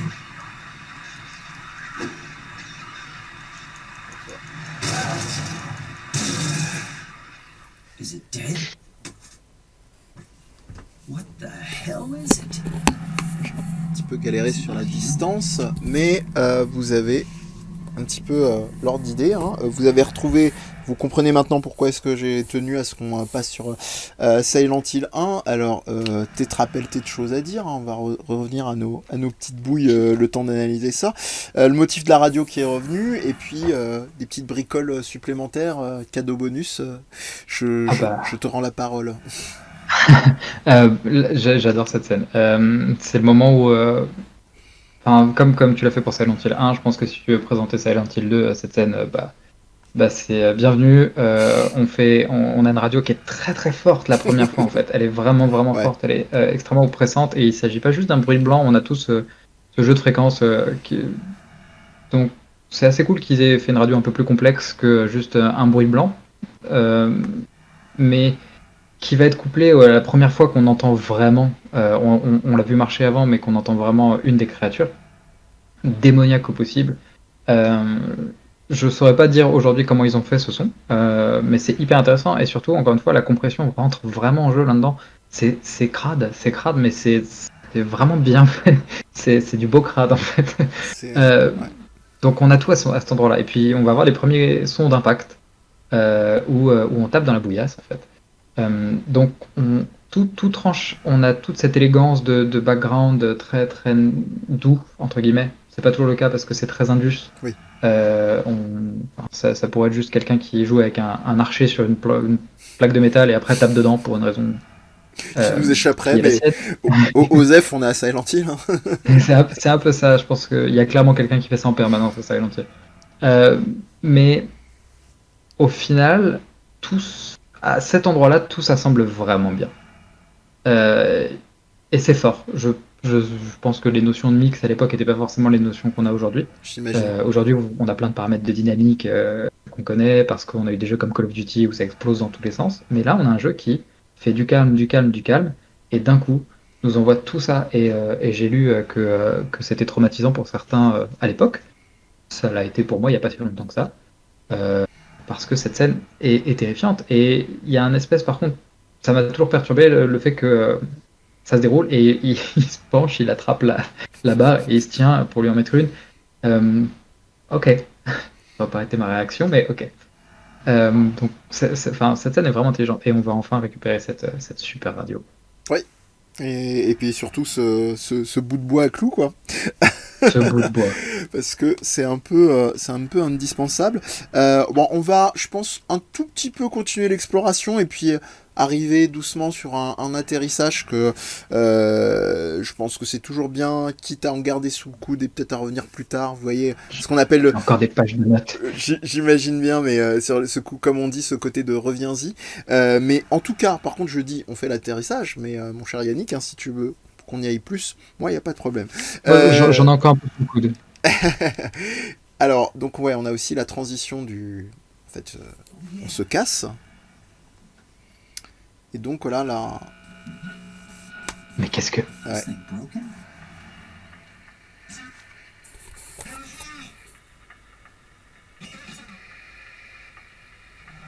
Ce qu'on vous a pas forcément laissé peut-être apprécier au tout début... Alors, je peux rien dire, mais voilà. Je viens de réaliser un truc aussi assez intéressant. C'est... Qu'est-ce que j'aime cette radio. C'est- J'ai envie de parler d'une dernière scène du jeu et c'est compliqué. Bon, je pense qu'on se autorisera quand même, parce qu'en général on est sur des analyses de jeu entre guillemets à prescription, et puis les gens qui voudront pourront éventuellement quitter le live si vraiment ils veulent Oui, se puis conserver à l'expérience. le jeu garde son charme quand même. Hein. Je suis d'accord, mais de toute façon j'avais prévu quand même quelques scènes où il est difficile de faire l'abstraction de potentiels spoilers. Tu avais toi aussi prévu là-dessus, donc on était raccord, et c'est vrai que c'est un peu impossible de faire l'impasse là-dessus. Le silence.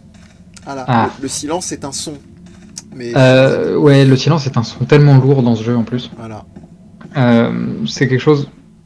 Si vous vous intéressez de toute façon au son, enfin, ou au cinéma, c'est quelque chose qui est assez fréquent. À l'époque, dans le jeu vidéo, ça n'allait pas tant que ça. Ouais. En général, quand il n'y a pas de son, c'est parce qu'on peut pas en mettre, parce qu'on n'a plus les moyens ou qu'on n'a plus la place.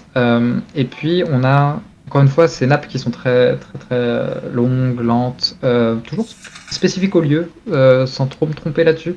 Elles évoluent au fur et à mesure à chaque lieu a sa propre ambiance, ce qui est assez génial. Euh, pour apporter une petite clarification, on parle pour moi, ce que j'entends ici, c'est de la musique, c'est pas de l'ambiance. Mais à l'époque, et tout le jeu est construit comme ça, c'est très très flou entre ce qui est musique, ambiance et sound design. Donc quand je parle d'ambiance en général, c'est que si vous prenez un jeu facilement Tsushima ou dans une forêt, vous avez le son de la forêt, l'ambiance du lieu qui vous pose dans le lieu. Ouais. Silent Hill, vous n'avez pas ça. Parce que une ville vide, est-ce que c'est si intéressant que ça? Il y a toutes ces choses-là à évoquer. Est-ce qu'on veut du vent? Est-ce que ça parle? Pas forcément, et puis technologiquement, c'est pas forcément la meilleure solution non plus. D'avoir 1 milliard de sons de vide, c'est pas très très intéressant. Même les pièces n'ont pas ce qu'on appelle une room tone, un bruit de fond. Oui. Non, on a toujours une nappe. On vous invite, hein, si vous voulez expérimenter, c'est très basique et c'est très connu si vous êtes un minimum curieux du son. Si vous voulez vous représenter ce que dit Yannick sur le fait d'une pièce sans son, il y a eu beaucoup d'expérimentations, dont une des plus connues c'est 4 minutes 33, c'est ça, de Cage C'est-à-dire, de quoi tu parles en particulier? La pièce de Cage où effectivement il a un orchestre sur lequel personne ne joue. Alors ça, je sais plus, mais effectivement, c'est un super exemple en fait. Il y a pas mal de groupes qui se sont amusés à mettre des pistes vides en plein milieu d'album. C'est un parti pris, ça fait parler, c'est rigolo. Ouais. Et Silent Hill le fait super bien. C'est-à-dire qu'en général, donc Silent Hill 2 apporte un nouveau type de musique. Faut en parler rapidement pour mieux parler du silence. C'est les musiques de combat. Je mets des grosses guillemets autour de combat. Putain. Sous le van. Et il a réussi à m'avoir qu'un 20 ans À après, chaque quoi. fois. J'adore. Alors je vous invite, hein, si vous avez l'œil, vous pouvez aussi vous amuser, hein, au niveau du visuel. Hein. Voilà, bref, je dis ça, je dis rien. Et donc les musiques de combat, le système d'implémentation est très très simple, entre guillemets. C'est-à-dire que ce sera plus dans les intérieurs où il y a encore un monstre présent, on va voir une musique différente. En général, elle est assez agressive et percussive. On parle pas forcément d'une musique d'action, c'est-à-dire qu'elle peut être lente, c'est pas quelque chose de rapide, c'est juste quelque chose de très oppressant. Ce qui fait que parfois on est juste en train de fuir et on rentre, on fait pas mal d'allers-retours dans une pièce, et on a tous ces bruits qui sont en permanence, cris de monstres, les sons de pas, la musique de combat, et ça va arriver régulièrement dans Silent Hill que je vais passer une porte et d'un coup, plus rien. Plus de bruit, juste mes sons de pas, et plus de musique, plus de drones, d'ambiance, et c'est extrêmement efficace. Il n'y a rien d'autre à dire, c'est extrêmement efficace de se dire wow, qu'est-ce qui se passe? C'est bête à dire, mais c'est ta précision et de taille, c'est du vrai rien en termes sonores. Et là, c'est du vrai rien. Voilà. C'est pas. Moi, je ferais aujourd'hui parce que j'ai été éduqué avec certains codes audio, je ferais du faux rien. Et là, non, c'est juste pas de son. Et ça marche. Ça marche, ouais. Du feu de Dieu. En même temps, je fais attention à ce que je fais. C'est intéressant parce que ça fait un petit moment que mine de rien, mine de crayon, que je n'y avais pas joué. Donc j'essaye de... qu'est-ce que c'est? Ah oui, c'est vrai qu'il y a aussi les espèces d'énormes blattes. Ouais, blattes grillons. Avec un son terrifiant. Ouais. Mais c'est vrai que c'est une telle synergie de talent, ce jeu-là. On a beau le dire de manière un peu gaga fanboy, mais c'est incroyable aussi. Je crois que c'est Hito qui avait travaillé sur tout ce qui est monster design, cara design. Ça, c'est terrifiant, enfin, c'est incroyable. C'est complètement fou. Si vous relancez le jeu aujourd'hui, il y a un truc que je trouve un peu difficile, c'est donc le traversal, ce qu'on appelle la manière de déplacer le personnage particulièrement.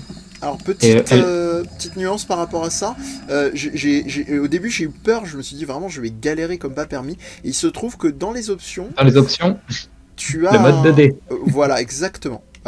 Tu m'as vu venir, c'est parfait. J'ai été obligé de le faire aussi, en fait, je n'arrivais pas à déplacer le personnage, et après des années à avoir joué aux jeux vidéo et à avoir fait des jeux vidéo, ne pas réussir à déplacer le personnage, c'était un peu le summum de la frustration. Ouais, on est d'accord, tu te sens... Enfin, t'as cette réaction un petit peu de joueur fragile où tu te dis tu te sens Ouais. mauvais, mais c'est simplement, ouais, c'est là où tu te rends compte que c'était peut-être pas la proposition la plus Non, instinctive, quoi. je sais pas si. Donc là, enfin, la version à laquelle tu joues, c'est la version originale. Enfin, émulée, Euh, mais. C'est la Donc ça veut dire qu'ils. Director's Cut, juste simplement la D'accord. précision.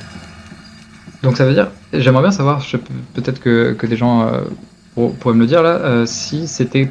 Les deux options étaient proposées dans le jeu de base, ou si c'est dans les rééditions qu'ils l'ont mis. Et bah tu me poses une sacrée colle. Instinctivement, je te dirais que la version 2D n'existait pas. C'est ce que j'aurais tendance à dire, parce que sinon elle serait par défaut. Ouais. Quoique, je sais pas. Je sais pas, c'est hyper intéressant enfin, Ouais. Mais là, je fais le gros nerd encore, mais c'est très. mais là, ouais, ce serait intéressant à voir avec. Enfin, il faudrait quelqu'un qui ait vraiment du bagage dans l'industrie, parce que savoir ce genre de truc-là avec des exemples sous le coude à chaque fois, c'est pas évident. Ouais, Et on va, et je pense que ça nous permettra, tout en continuant de discuter, hein, évidemment, on va arriver sur le premier immeuble. le premier intérieur. Et c'est là ce qu'on vous expliquait avec Yannick, hein, cette proposition extrêmement intéressante de se dire l'extérieur, j'en peux plus, je veux rentrer. Et une fois à l'intérieur, très vite, on va se retrouver avec. On se sent pas beaucoup plus safe. Non, Parce qu'il fait noir. ouais. Il va faire très noir longtemps. Et Dieu merci, on a une lampe torche. Pas encore. Ah non, c'est vrai, je confonds avec le 1, excuse-moi. Oui, le 1, tu la trouves tout de suite avant Oui. d'être dans le noir. Le 2, tu dois aller la chercher dans le noir. C'est ça. Ah punaise, ouais, les petites subtilités, hein, c'est vraiment... c'est là où aussi on sent que on était sur un 2 où... des 2 où vous sautez pas on se permet, spécialement de hein. votre gueule, ouais, voilà. Ouais, pour revenir sur le commentaire de Babar qui est Oui, très très vrai sur le rythme de jeu, à l'époque, il y a un truc aujourd'hui qui a changé et je pense que c'est très marketing, c'est que, alors je sais pas le terme exact, c'est pas la Golden Hour, mais un truc comme ça, où il faut que les 2-3 premières heures de jeu, elles ouais. captent directement le joueur. Peut-être que tu connais ça mieux que moi, mais parce que on est dans on est dans la fenêtre où on peut se faire rembourser, on est dans ce genre de choses-là, et c'est trop risqué de perdre le joueur. Il y a trop d'offres en fait. Et Silent Hill Ah, cool. Ah, donc c'était déjà sur le truc de base en fait. Le 2D 3D. Ah bah Excellent. super, merci beaucoup Babar. Trop fort, Babar. Bah de toute façon c'est une encyclopédie de la PS2, hein, Babar, hein, donc, mais raisonné, c'est-à-dire pas en mode nerd aveugle qui connaît que les listings, mais qui est... Oula, alors attendez, que je revoie... Si ça va, j'ai rechopé les distances. Et on avait aussi le fameux... Et alors là, le pire truc, il va le faire ou pas? Ah, je déteste quand il se déplace au sol. Ah non, bah non, parce que je lui ai écrasé la gueule en fait. Oui, Donc, j'ai découvert bien trop tard qu'on pouvait faire ça. Est-ce que tu Enfin, avais, oui, tu avais joué à Resident Evil 1, juste avant de revenir à la question de la fenêtre d'attention dont tu Un parlais? peu, ouais. D'accord, ok. Voilà, oui, complètement. D'ailleurs, ça m'attriste tellement cette histoire enfin, c'est des trucs, tu le sais, mais quand tu verbalises qu'on en est à des logiques commerciales comme ça, de se dire qu'on va conditionner sur le processus créatif parce que on est dans une logique marchande, il n'y a pas d'autre mot. Enfin, on l'est toujours Ouais, dans une complètement. logique marchande dans une moindre mesure, mais là, on est dans une espèce d'extrême qui... Bon, voilà. Ah, après, j'en suis coupable aussi en tant que joueur, hein. Il ne s'agit pas forcément de jeter la pierre Bien sûr. sur les méchants marketeurs, c'est que l'offre est grande. Oui. Et un jeu qui me capte pas tout de suite ou qui me donne pas une raison de rester, ça va être difficile pour moi. C'est une réalité. Je te laisse compléter, après on va être sur une autre scène encore assez emblématique. Je sais pas si tu l'as tout de suite cette scène-là. En vrai, elle est beaucoup plus tard que ça. Je Ok. pensais à la lampe en fait, simplement. Ah oui, ok. Non, elle est un petit peu plus tard. Oui, et d'ailleurs, ah, j'adore. Et voilà. Alors si vous êtes un minimum... Là. Ah non, je pensais que j'avais achevé. Joli. Non. Là, pas tant.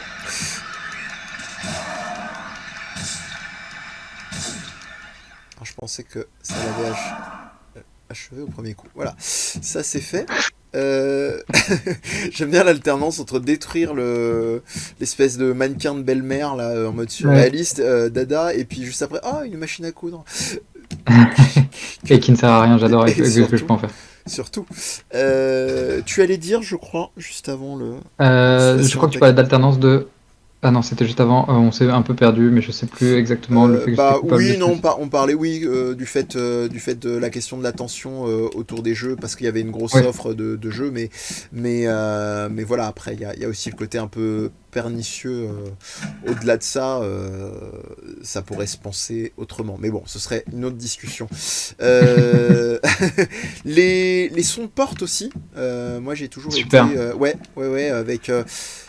il me sortait un peu de l'expérience dans le 1, même s'ils étaient... je l'ai trouvé un peu too much dans le 1. Ouais. Il y avait vraiment un truc, entre guillemets, un peu trop artificiel. Tu viens de montrer un truc qui est assez rigolo, qui m'est arrivé pas mal de fois sans faire exprès. Le jeu reprend avant que la carte ait fini de disparaître. Et c'est hyper flippant. Parce que si on enlève la carte et qu'on commence à se déplacer, on entend des sons de pas avant de voir notre personnage se déplacer. Donc déjà, on va pas forcément le récupérer au même endroit. Moi, j'adore. Super le plan. J'essaye de pas me faire gauler.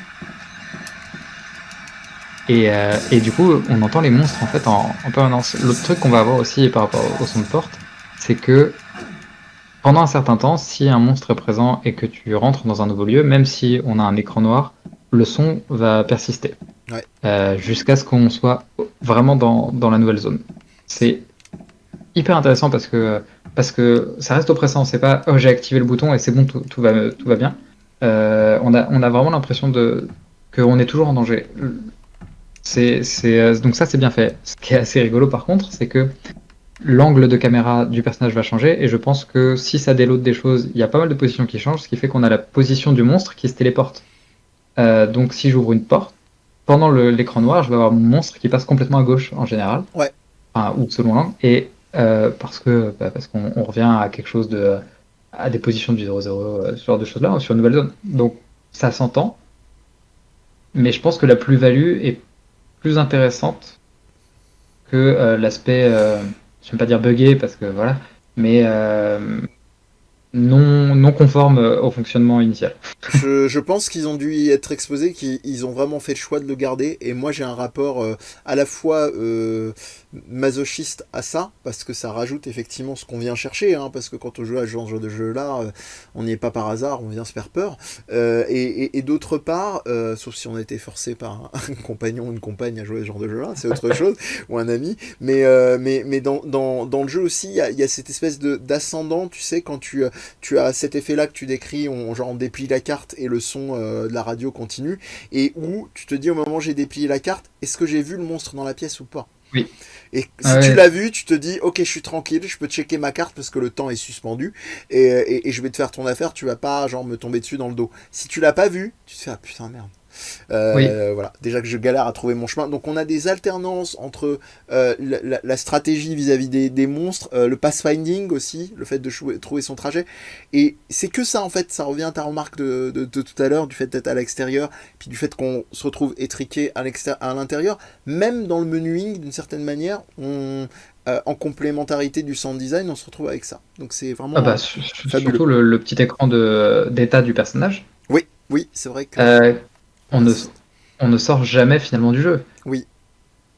Ouais, petit. Et c'est pas évident à faire à l'époque, je pense, de trouver un moyen de maintenir le joueur dans une émotion en fait. Ouais. J'ai beaucoup étudié justement en game design, notamment via un game designer japonais lui aussi, qui s'appelle Suda51, la question des cadres dans les jeux, et c'est un truc assez japonais en règle générale, même si maintenant le Japon est de plus en plus mixte avec les créateurs dans leurs équipes, mais bon, les têtes d'affiche restent des japonais, et du coup pourquoi je disais ça, oui, ce que lui il parlait, donc Suda51, il avait fait une trilogie de jeux symboliquement, pas des jeux qui suivaient forcément, mais où il avait parlé de concept de fenêtre active, et là d'une certaine manière, dans un tout autre registre que celui de Suda51, c'était beaucoup plus esthétisé, avec des typos, des choses comme ça, son parti pris à lui. Là, on a ça, c'est-à-dire on a une fenêtre qui est active en permanence, fenêtre du jeu, vue du joueur. Là, en plus, c'est magnifique puisqu'on a un plan, mais Il est super solide. ouais, claustro au possible. Alors là, Ouais, complètement. tu veux une incarnation du crade. Alors t'as les toilettes, t'as les moisissures et t'as le côté exigu. Alors là, c'est la fête. Et tu vois pas ce qui est derrière toi. Oui, tant qu'à faire. Parce que sinon, c'est trop facile. C'est ça. Même si, effectivement, pour temporiser un peu quand même, parce que moi, le premier, j'encense beaucoup de choses de jeu. Il y a plein de choses que je trouve aujourd'hui frustrantes parce qu'on n'est pas sur la même expérience utilisateur. La manière dont je sais pas trop dans quelle pièce je rentre, dès que la caméra elle change, l'orientation de mon personnage est un peu perturbée. Donc, il s'agit pas de dire que oh mon dieu, c'est le meilleur jeu jamais fait, il a aucun défaut. Il s'agit de dire que il y a un postulat, ça veut créer une ambiance, ça veut raconter une histoire et ça le fait vraiment bien. Avec ça en fond, c'est encore mieux. Putain, il est incroyable. Ouais, ça y est. Puis il y a son pote qui regarde. Ouais, c'est ça qui est bien. C'est que bon, tu t'en doutes un peu quand même, mais voilà. Malgré tout, tu peux potentiellement te faire avoir. Et c'est là. Alors là, c'est très intéressant hein, si vous n'avez pas l'habitude. Quand même, le subtil changement. Notamment dans les aigus. Bon après, potentiellement Yannick entendra peut-être un spectre de son que j'aurais pas forcément aussi perçu, mais comment on est passé d'un truc vraiment vachement dans les graves, guttural, à effectivement un autre truc un peu plus tout aussi dégueulasse, mais dans les aigus quoi. Ouais, le guttural, c'est bien le terme. J'ai écrit pas mal de fois chuchotement. On a un spectre qui va du chuchotement au chant tibétain quelque part en fait. C'est-à-dire qu'il y a toujours un aspect très organique finalement. Ouais. Pour des choses qui sont synthétiques. Hein. Enfin, je vais pas dire que c'est des enregistrements de voix d'une heure et demie. C'est du synthé, mais ça maintient un contact extrêmement cohérent en fait avec le côté organique du jeu. Ouais. Ah non, j'allais dire on a fait le tour, mais il reste la 201. Donc voilà, je pense qu'on a fait un assez joli tour, ma foi. Je promettais un atterrissage un peu plus tôt, je pense qu'on va l'amorcer vraiment, vraiment maintenant. Avec peut-être le motif du couloir. Qui très souvent d'ailleurs est décrié dans la plupart des jeux qui possèdent des couloirs. Des jeux couloirs. Et beaucoup les RPG en top position et puis les survival aussi ça peut arriver quand il n'y a pas une variété ou en tout cas un univers suffisamment. Il y a quand même une scène, j'espère qu'on va y arriver parce que je trouve qu'au niveau du couloir ça se pose tellement là. Je peux te guider si tu veux parce que je peux te dire où tu dois aller. Je pense à une scène avec des grilles justement. Et avec un personnage inaccessible. Ben, c'est pas encore tout de suite, il faut que tu passes au 3e étage d'abord. D'accord. Tu jettes un coup d'œil avec la lampe, et ensuite tu reviens exactement ici. On va faire le ménage. Ah oui, ça se déclenchera là, hein, on est d'accord. C'est le bon endroit, mais il faut être repassé au 3e. D'accord, oui, avec la fameuse cutscene, je crois, de la avoir clé. Droit au sursaut. Et je pense que ce sera un bon moyen de terminer l'émission. Allons au 3e étage. Un bel endroit. Pour ajouter 2-3 trucs du coup pendant que tu fonces au 3e étage, il y a quelque chose de très intéressant avec ce jeu, c'est que on passe notre temps à courir. Moi le premier parce que encore une fois j'ai peur. Par contre c'est un jeu qui prend son temps à des moments où on ne l'attend pas forcément. Ouais. Pour aller beaucoup plus loin, et je sais que j'ai l'air de digresser mais je suis encore sur de l'audio en fait. On nous offre parfois certaines scènes où notre personnage, après avoir eu toute cette ambiance oppressante, va...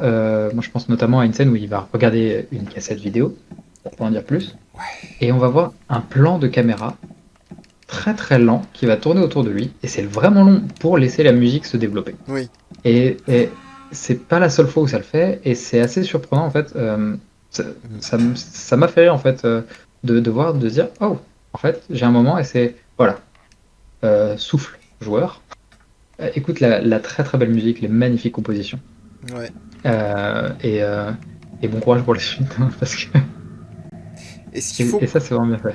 Est-ce qu'il faut que j'explore davantage ou... À partir du moment où tu as vu cette cutscene et que tu as essayé d'attraper la clé, tu peux redescendre dans la pièce magique. Super.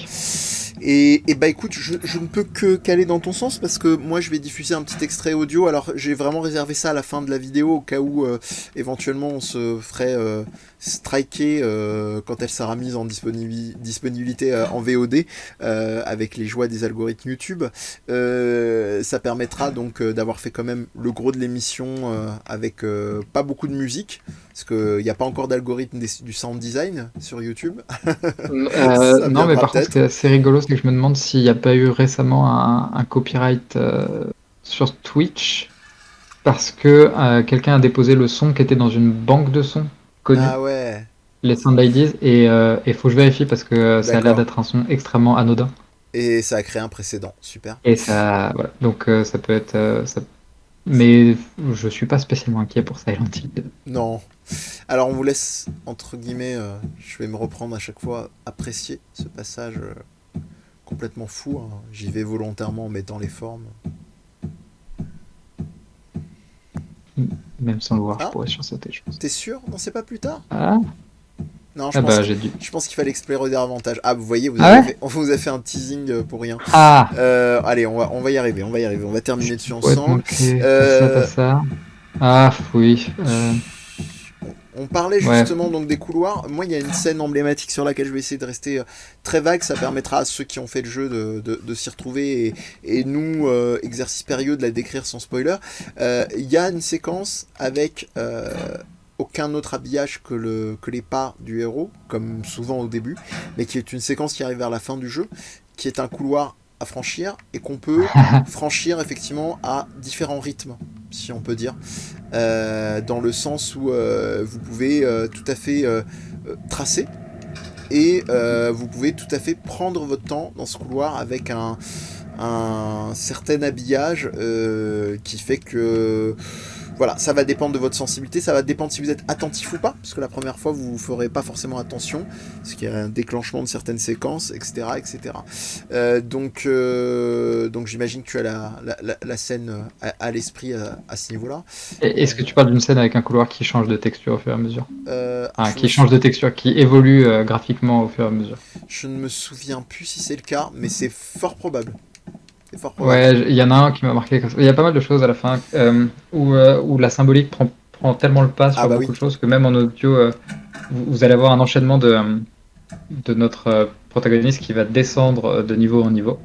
Je dirais pas plus. Et à chaque fois, la nappe derrière va changer de forme. Ce qui est assez rigolo, c'est que à vérifier, mais je crois qu'elle devient plus lourde. Ouais. Et d'un coup, à l'étage suivant, en dessous, elle devient très stridente. Ok. Et ça marche, c'est flippant. C'est hyper flippant. Parce qu'on se demande ce qui se passe en fait.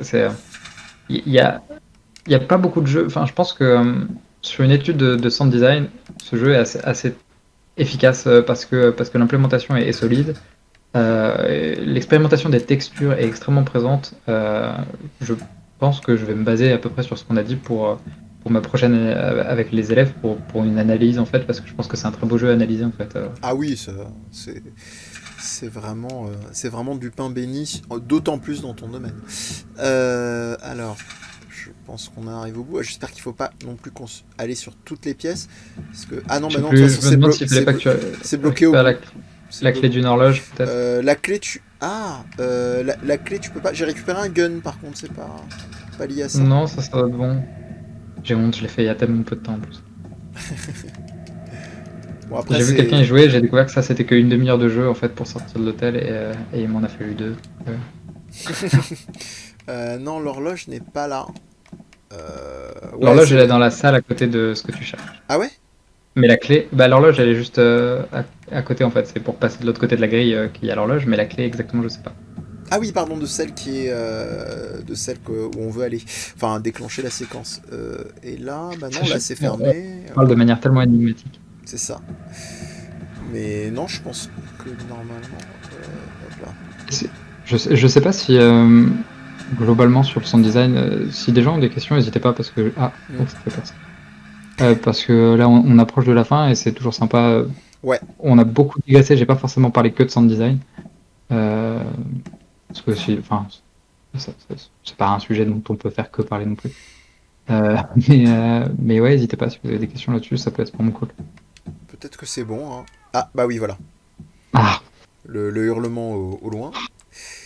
Voilà. C'est le petit stimulus qu'il nous fallait. Donc voilà, normalement ça devrait être bon. Donc je vous la refais en mode mise en scène.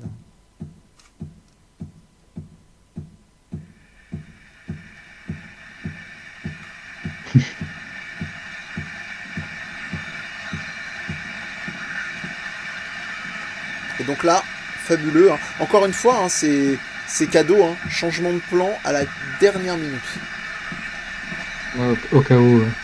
C'est Puis il est brutal en plus. Hein. ouais, il est vraiment tout est violent dans ce passage. Le silence, l'émergence visuelle, l'émergence sonore, Génial. y a rien qui va. Génial, effectivement, en fonction du point de vue. Mais oui, il y a rien qui va. J'aime beaucoup la manière de le dire. Voilà, bah écoute, on va se laisser sur Et ça aussi, oh. cette séquence, une des rares cinématiques que je vais vous laisser.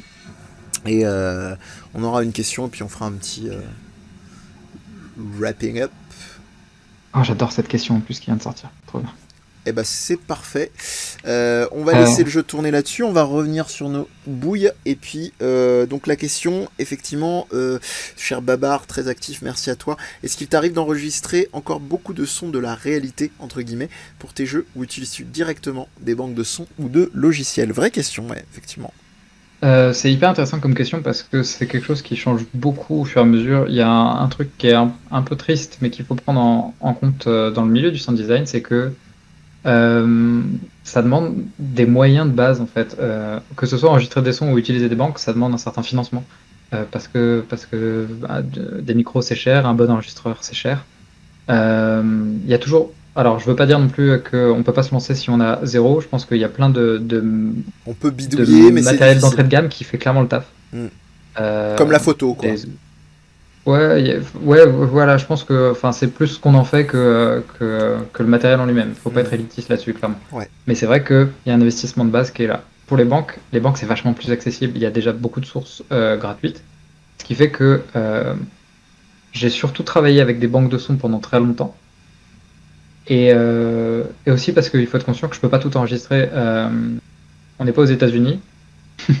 Donc je ne peux pas faire exploser des choses ou tirer des coups de feu pour mon art. Ce n'est pas quelque chose que je peux me permettre. Et puis, donc il y a plein de sons qui sont très spécifiques. Après, aujourd'hui, j'essaie d'enregistrer le plus de sons possible parce que le processus est super fun. Ça donne plus de contrôle. Et puis, c'est des choses qu'on stocke au fur et à mesure, ce qui fait que la banque de sons que j'utilise commence à devenir de plus en plus remplie de mes propres sons. J'ai pu, par exemple, c'est très très bête et peut-être que ça me servira jamais, mais j'ai des enregistrements de Paris désert pendant le confinement. Ça aurait été trop bête de le louper, quoi. Oui. Donc si on fait un jeu post-apo dans Paris, on verra. J'ai un doute. Donc les deux sont hyper hyper intéressants et je pense que se complètent très très bien. Pour ce qui est, je retiens la partie logicielle. C'est vrai qu'il y a beaucoup de synthés. Ça dépend vachement des sound designers. Il y a pas mal de sound designers qui sont plus à l'aise que moi avec les synthés. C'est des gens qui sont plus à l'aise que moi, par exemple, pour faire de la SF, ce genre de choses-là. Ouais. Moi, mes sons de cœur sont toujours beaucoup plus organiques parce que j'ai besoin qu'ils soient ancrés dans le réel. Donc c'est à la fois une préférence et le fait que effectivement je me suis pas plus intéressé au synthé pour du sound design parce que j'ai pas eu besoin. Et j'aime vraiment mettre un micro au-dessus d'une bassine de flotte et faire plop plop dedans pour ensuite étirer le son pendant des plombes pour voir ce que ça va sortir en fait. C'est un peu de la sorcellerie ce truc-là. Ouais, toujours. Moi, je reste fasciné par. Alors, c'était à la fois visuel et sonore, mais quand j'avais appris, enfin, gosse, plus jeune, dans les bonus de Fantasia, le tout premier Fantasia de Disney, comment ils produisaient effectivement les différents sons, notamment une espèce d'énormes marmites où ils faisaient des espèces de plops qui leur servaient à la fois d'indices sonores et de visuels de lave. Enfin, c'est un régal. Hein. Si un jour vous avez l'occasion, voyez Fantasia tout court, parce que c'est une merveille absolue qui ne bouge pas avec le temps, et puis essayez de choper les bonus, le DVD bonus ou le Blu-ray bonus, parce que ça vaut vraiment le coup. Oui. Pour du pur sound design comme ça, je recommande Jurassic Park, c'est très bête, hein, mais ça fait partie des... Les sons sont iconiques, et ça s'étudie, c'est hyper marrant, je pense qu'il y a énormément de ressources qui parlent comment ils ont fait tel son. Je vais pas parler du T-Rex parce que c'est un peu facile. Je vais parler Les des œufs, raptors. des petits Les œufs de œufs, oui. dinosaures Oui, c'est vrai. l'éclosion des œufs. Et en fait, c'est très très drôle parce que un œuf, c'est pas très intéressant. L'éclosion d'un œuf, c'est pas très intéressant d'un point de vue audio. Par contre, pour avoir de la bouillasse, c'est super cool de jouer avec une fourchette et du melon, par exemple. Euh, Ça, c'est crado. Et puis après, si vous voulez, il y a du pamplemousse. Enfin, on peut trouver sa texture. Je pense qu'il y a une vidéo hyper cool sur The Evil Within, juste qui explique comment faire un petit bout de sound design de zombies qui accrochent et qui arrachent la carotide ou une bêtise comme ça. Et c'est simple, enfin, c'est des chips, des nouilles, il y a des marshmallows dans l'histoire, enfin, et ça fait le taf. Soyez curieux, soyez ludique. Hein, enfin, quand on dit ça à portée de main, c'est à nuancer avec ce que disait Yannick, surtout si vous vous intéressez au domaine. Mais voilà, on peut bricoler, on peut. Puis même, moi, j'ai une fascination aussi quand on est tout le temps sur des discours, les jeunes générations maintenant, c'est pas créatif, machin, etc. Bon, déjà, c'est de la connerie. Et puis surtout, les cultures qui sont un peu méprisées. Je pense notamment à tout ce qui est YouTube Poop, mais aussi à des vidéos qui en apparence sont complètement absurdes, mais je trouve qu'ils ont des espèces de trésors en elles-mêmes sans s'en rendre compte. Il y a notamment une série de vidéos que tu connais peut-être qui est complètement tarée, hein, qui s'appelle les How to Basic. Donc c'est un Oui, mec, voilà, c'est ces fameux, ça commence sur un fameux troll d'un mec qui te met comment faire un gâteau au chocolat, je sais pas quoi, et en fait la vidéo n'a rien à voir, et c'est un ouais, mec qui pète un plomb, ça part un peu en live. ça part en live, il pète des trucs. Bon, après, ça peut être un peu un chouille scabreux, mais on vous rassure, hein, rien de. Voilà. Bon, après, ça dépend comment votre cœur est accroché ou quoi. Mais au niveau sonore, ces trucs-là me fascinent, tu vois, parce que le mec, il est Ouais, dans un truc con, mais. il y a une notion du rythme dans le montage, il Oui, y a de la captation sonore et de qualité en fait. ouais, Enfin, ouais. dégueu, mais de qualité. C'est ça, c'est ça. C'est encore du beau dégueu. Voilà, c'est pour ça qu'il faut pas être, il faut pas être entre guillemets méprisant sur les sources que vous allez avoir, les choses. Il Non, faut pas être dans un snobisme du truc. C'est vraiment comme dans tout domaine. Là, on parle du son en particulier, mais il faut toujours, voilà, expérimenter. Soyez curieux. Moi, c'est pas mon il n'y a domaine, jamais eu autant de mais ressources en fait. Enfin, c'est une, euh, c'est une chance de plus. pour le sound design, il n'y a jamais eu autant de ressources de partage, de vidéos, de qui fait quoi comment. Enfin, donc, enfin, Ouais. je, je sais pas si ça touche tout le monde, mais si vous voulez vous amuser avec ça un jour, enfin, n'hésitez pas. Même avec un micro de téléphone, en fait, on s'en fout, quoi. Ouais. Ça peut marcher. Alors justement, on va terminer sur une séquence qui me tient énormément à cœur, qui englobe tout, l'horreur, le passage crade, dégueu, doux, et puis effectivement l'accalmie, le couloir, etc. Je la passe volontairement, comme je disais, à la fin, comme ça évite de se faire striker si besoin, ou alors ce sera juste un montage à faire à la fin, pas trop galère. Youpla boom, le temps de la lancer. De la retrouver par ici. Le thème Magdalene, que tu connais, que peut-être même tu connaîtras avant même que je le lance. Sinon, voilà, peut-être que les joueurs ou les non-joueurs, et on va vous décrire un petit peu le contexte d'arrivée du morceau.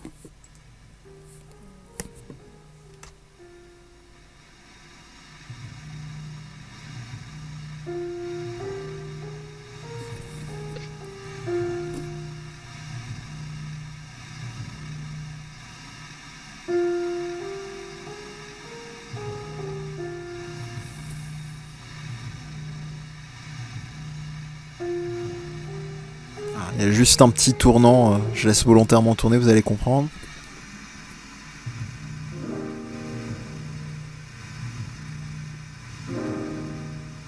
Voilà, sur les accords plaqués. Je vais la laisser un petit peu en fond et je vais vous expliquer, moi avec mes modestes moyens, on va repasser à du visuel, ce que j'en entends et pourquoi je suis très curieux d'avoir l'avis d'Yannick. C'est une séquence, on va faire simple, on se fait poursuivre par un monstre et spoiler, ça tourne mal, comme on dit sur les vidéos YouTube.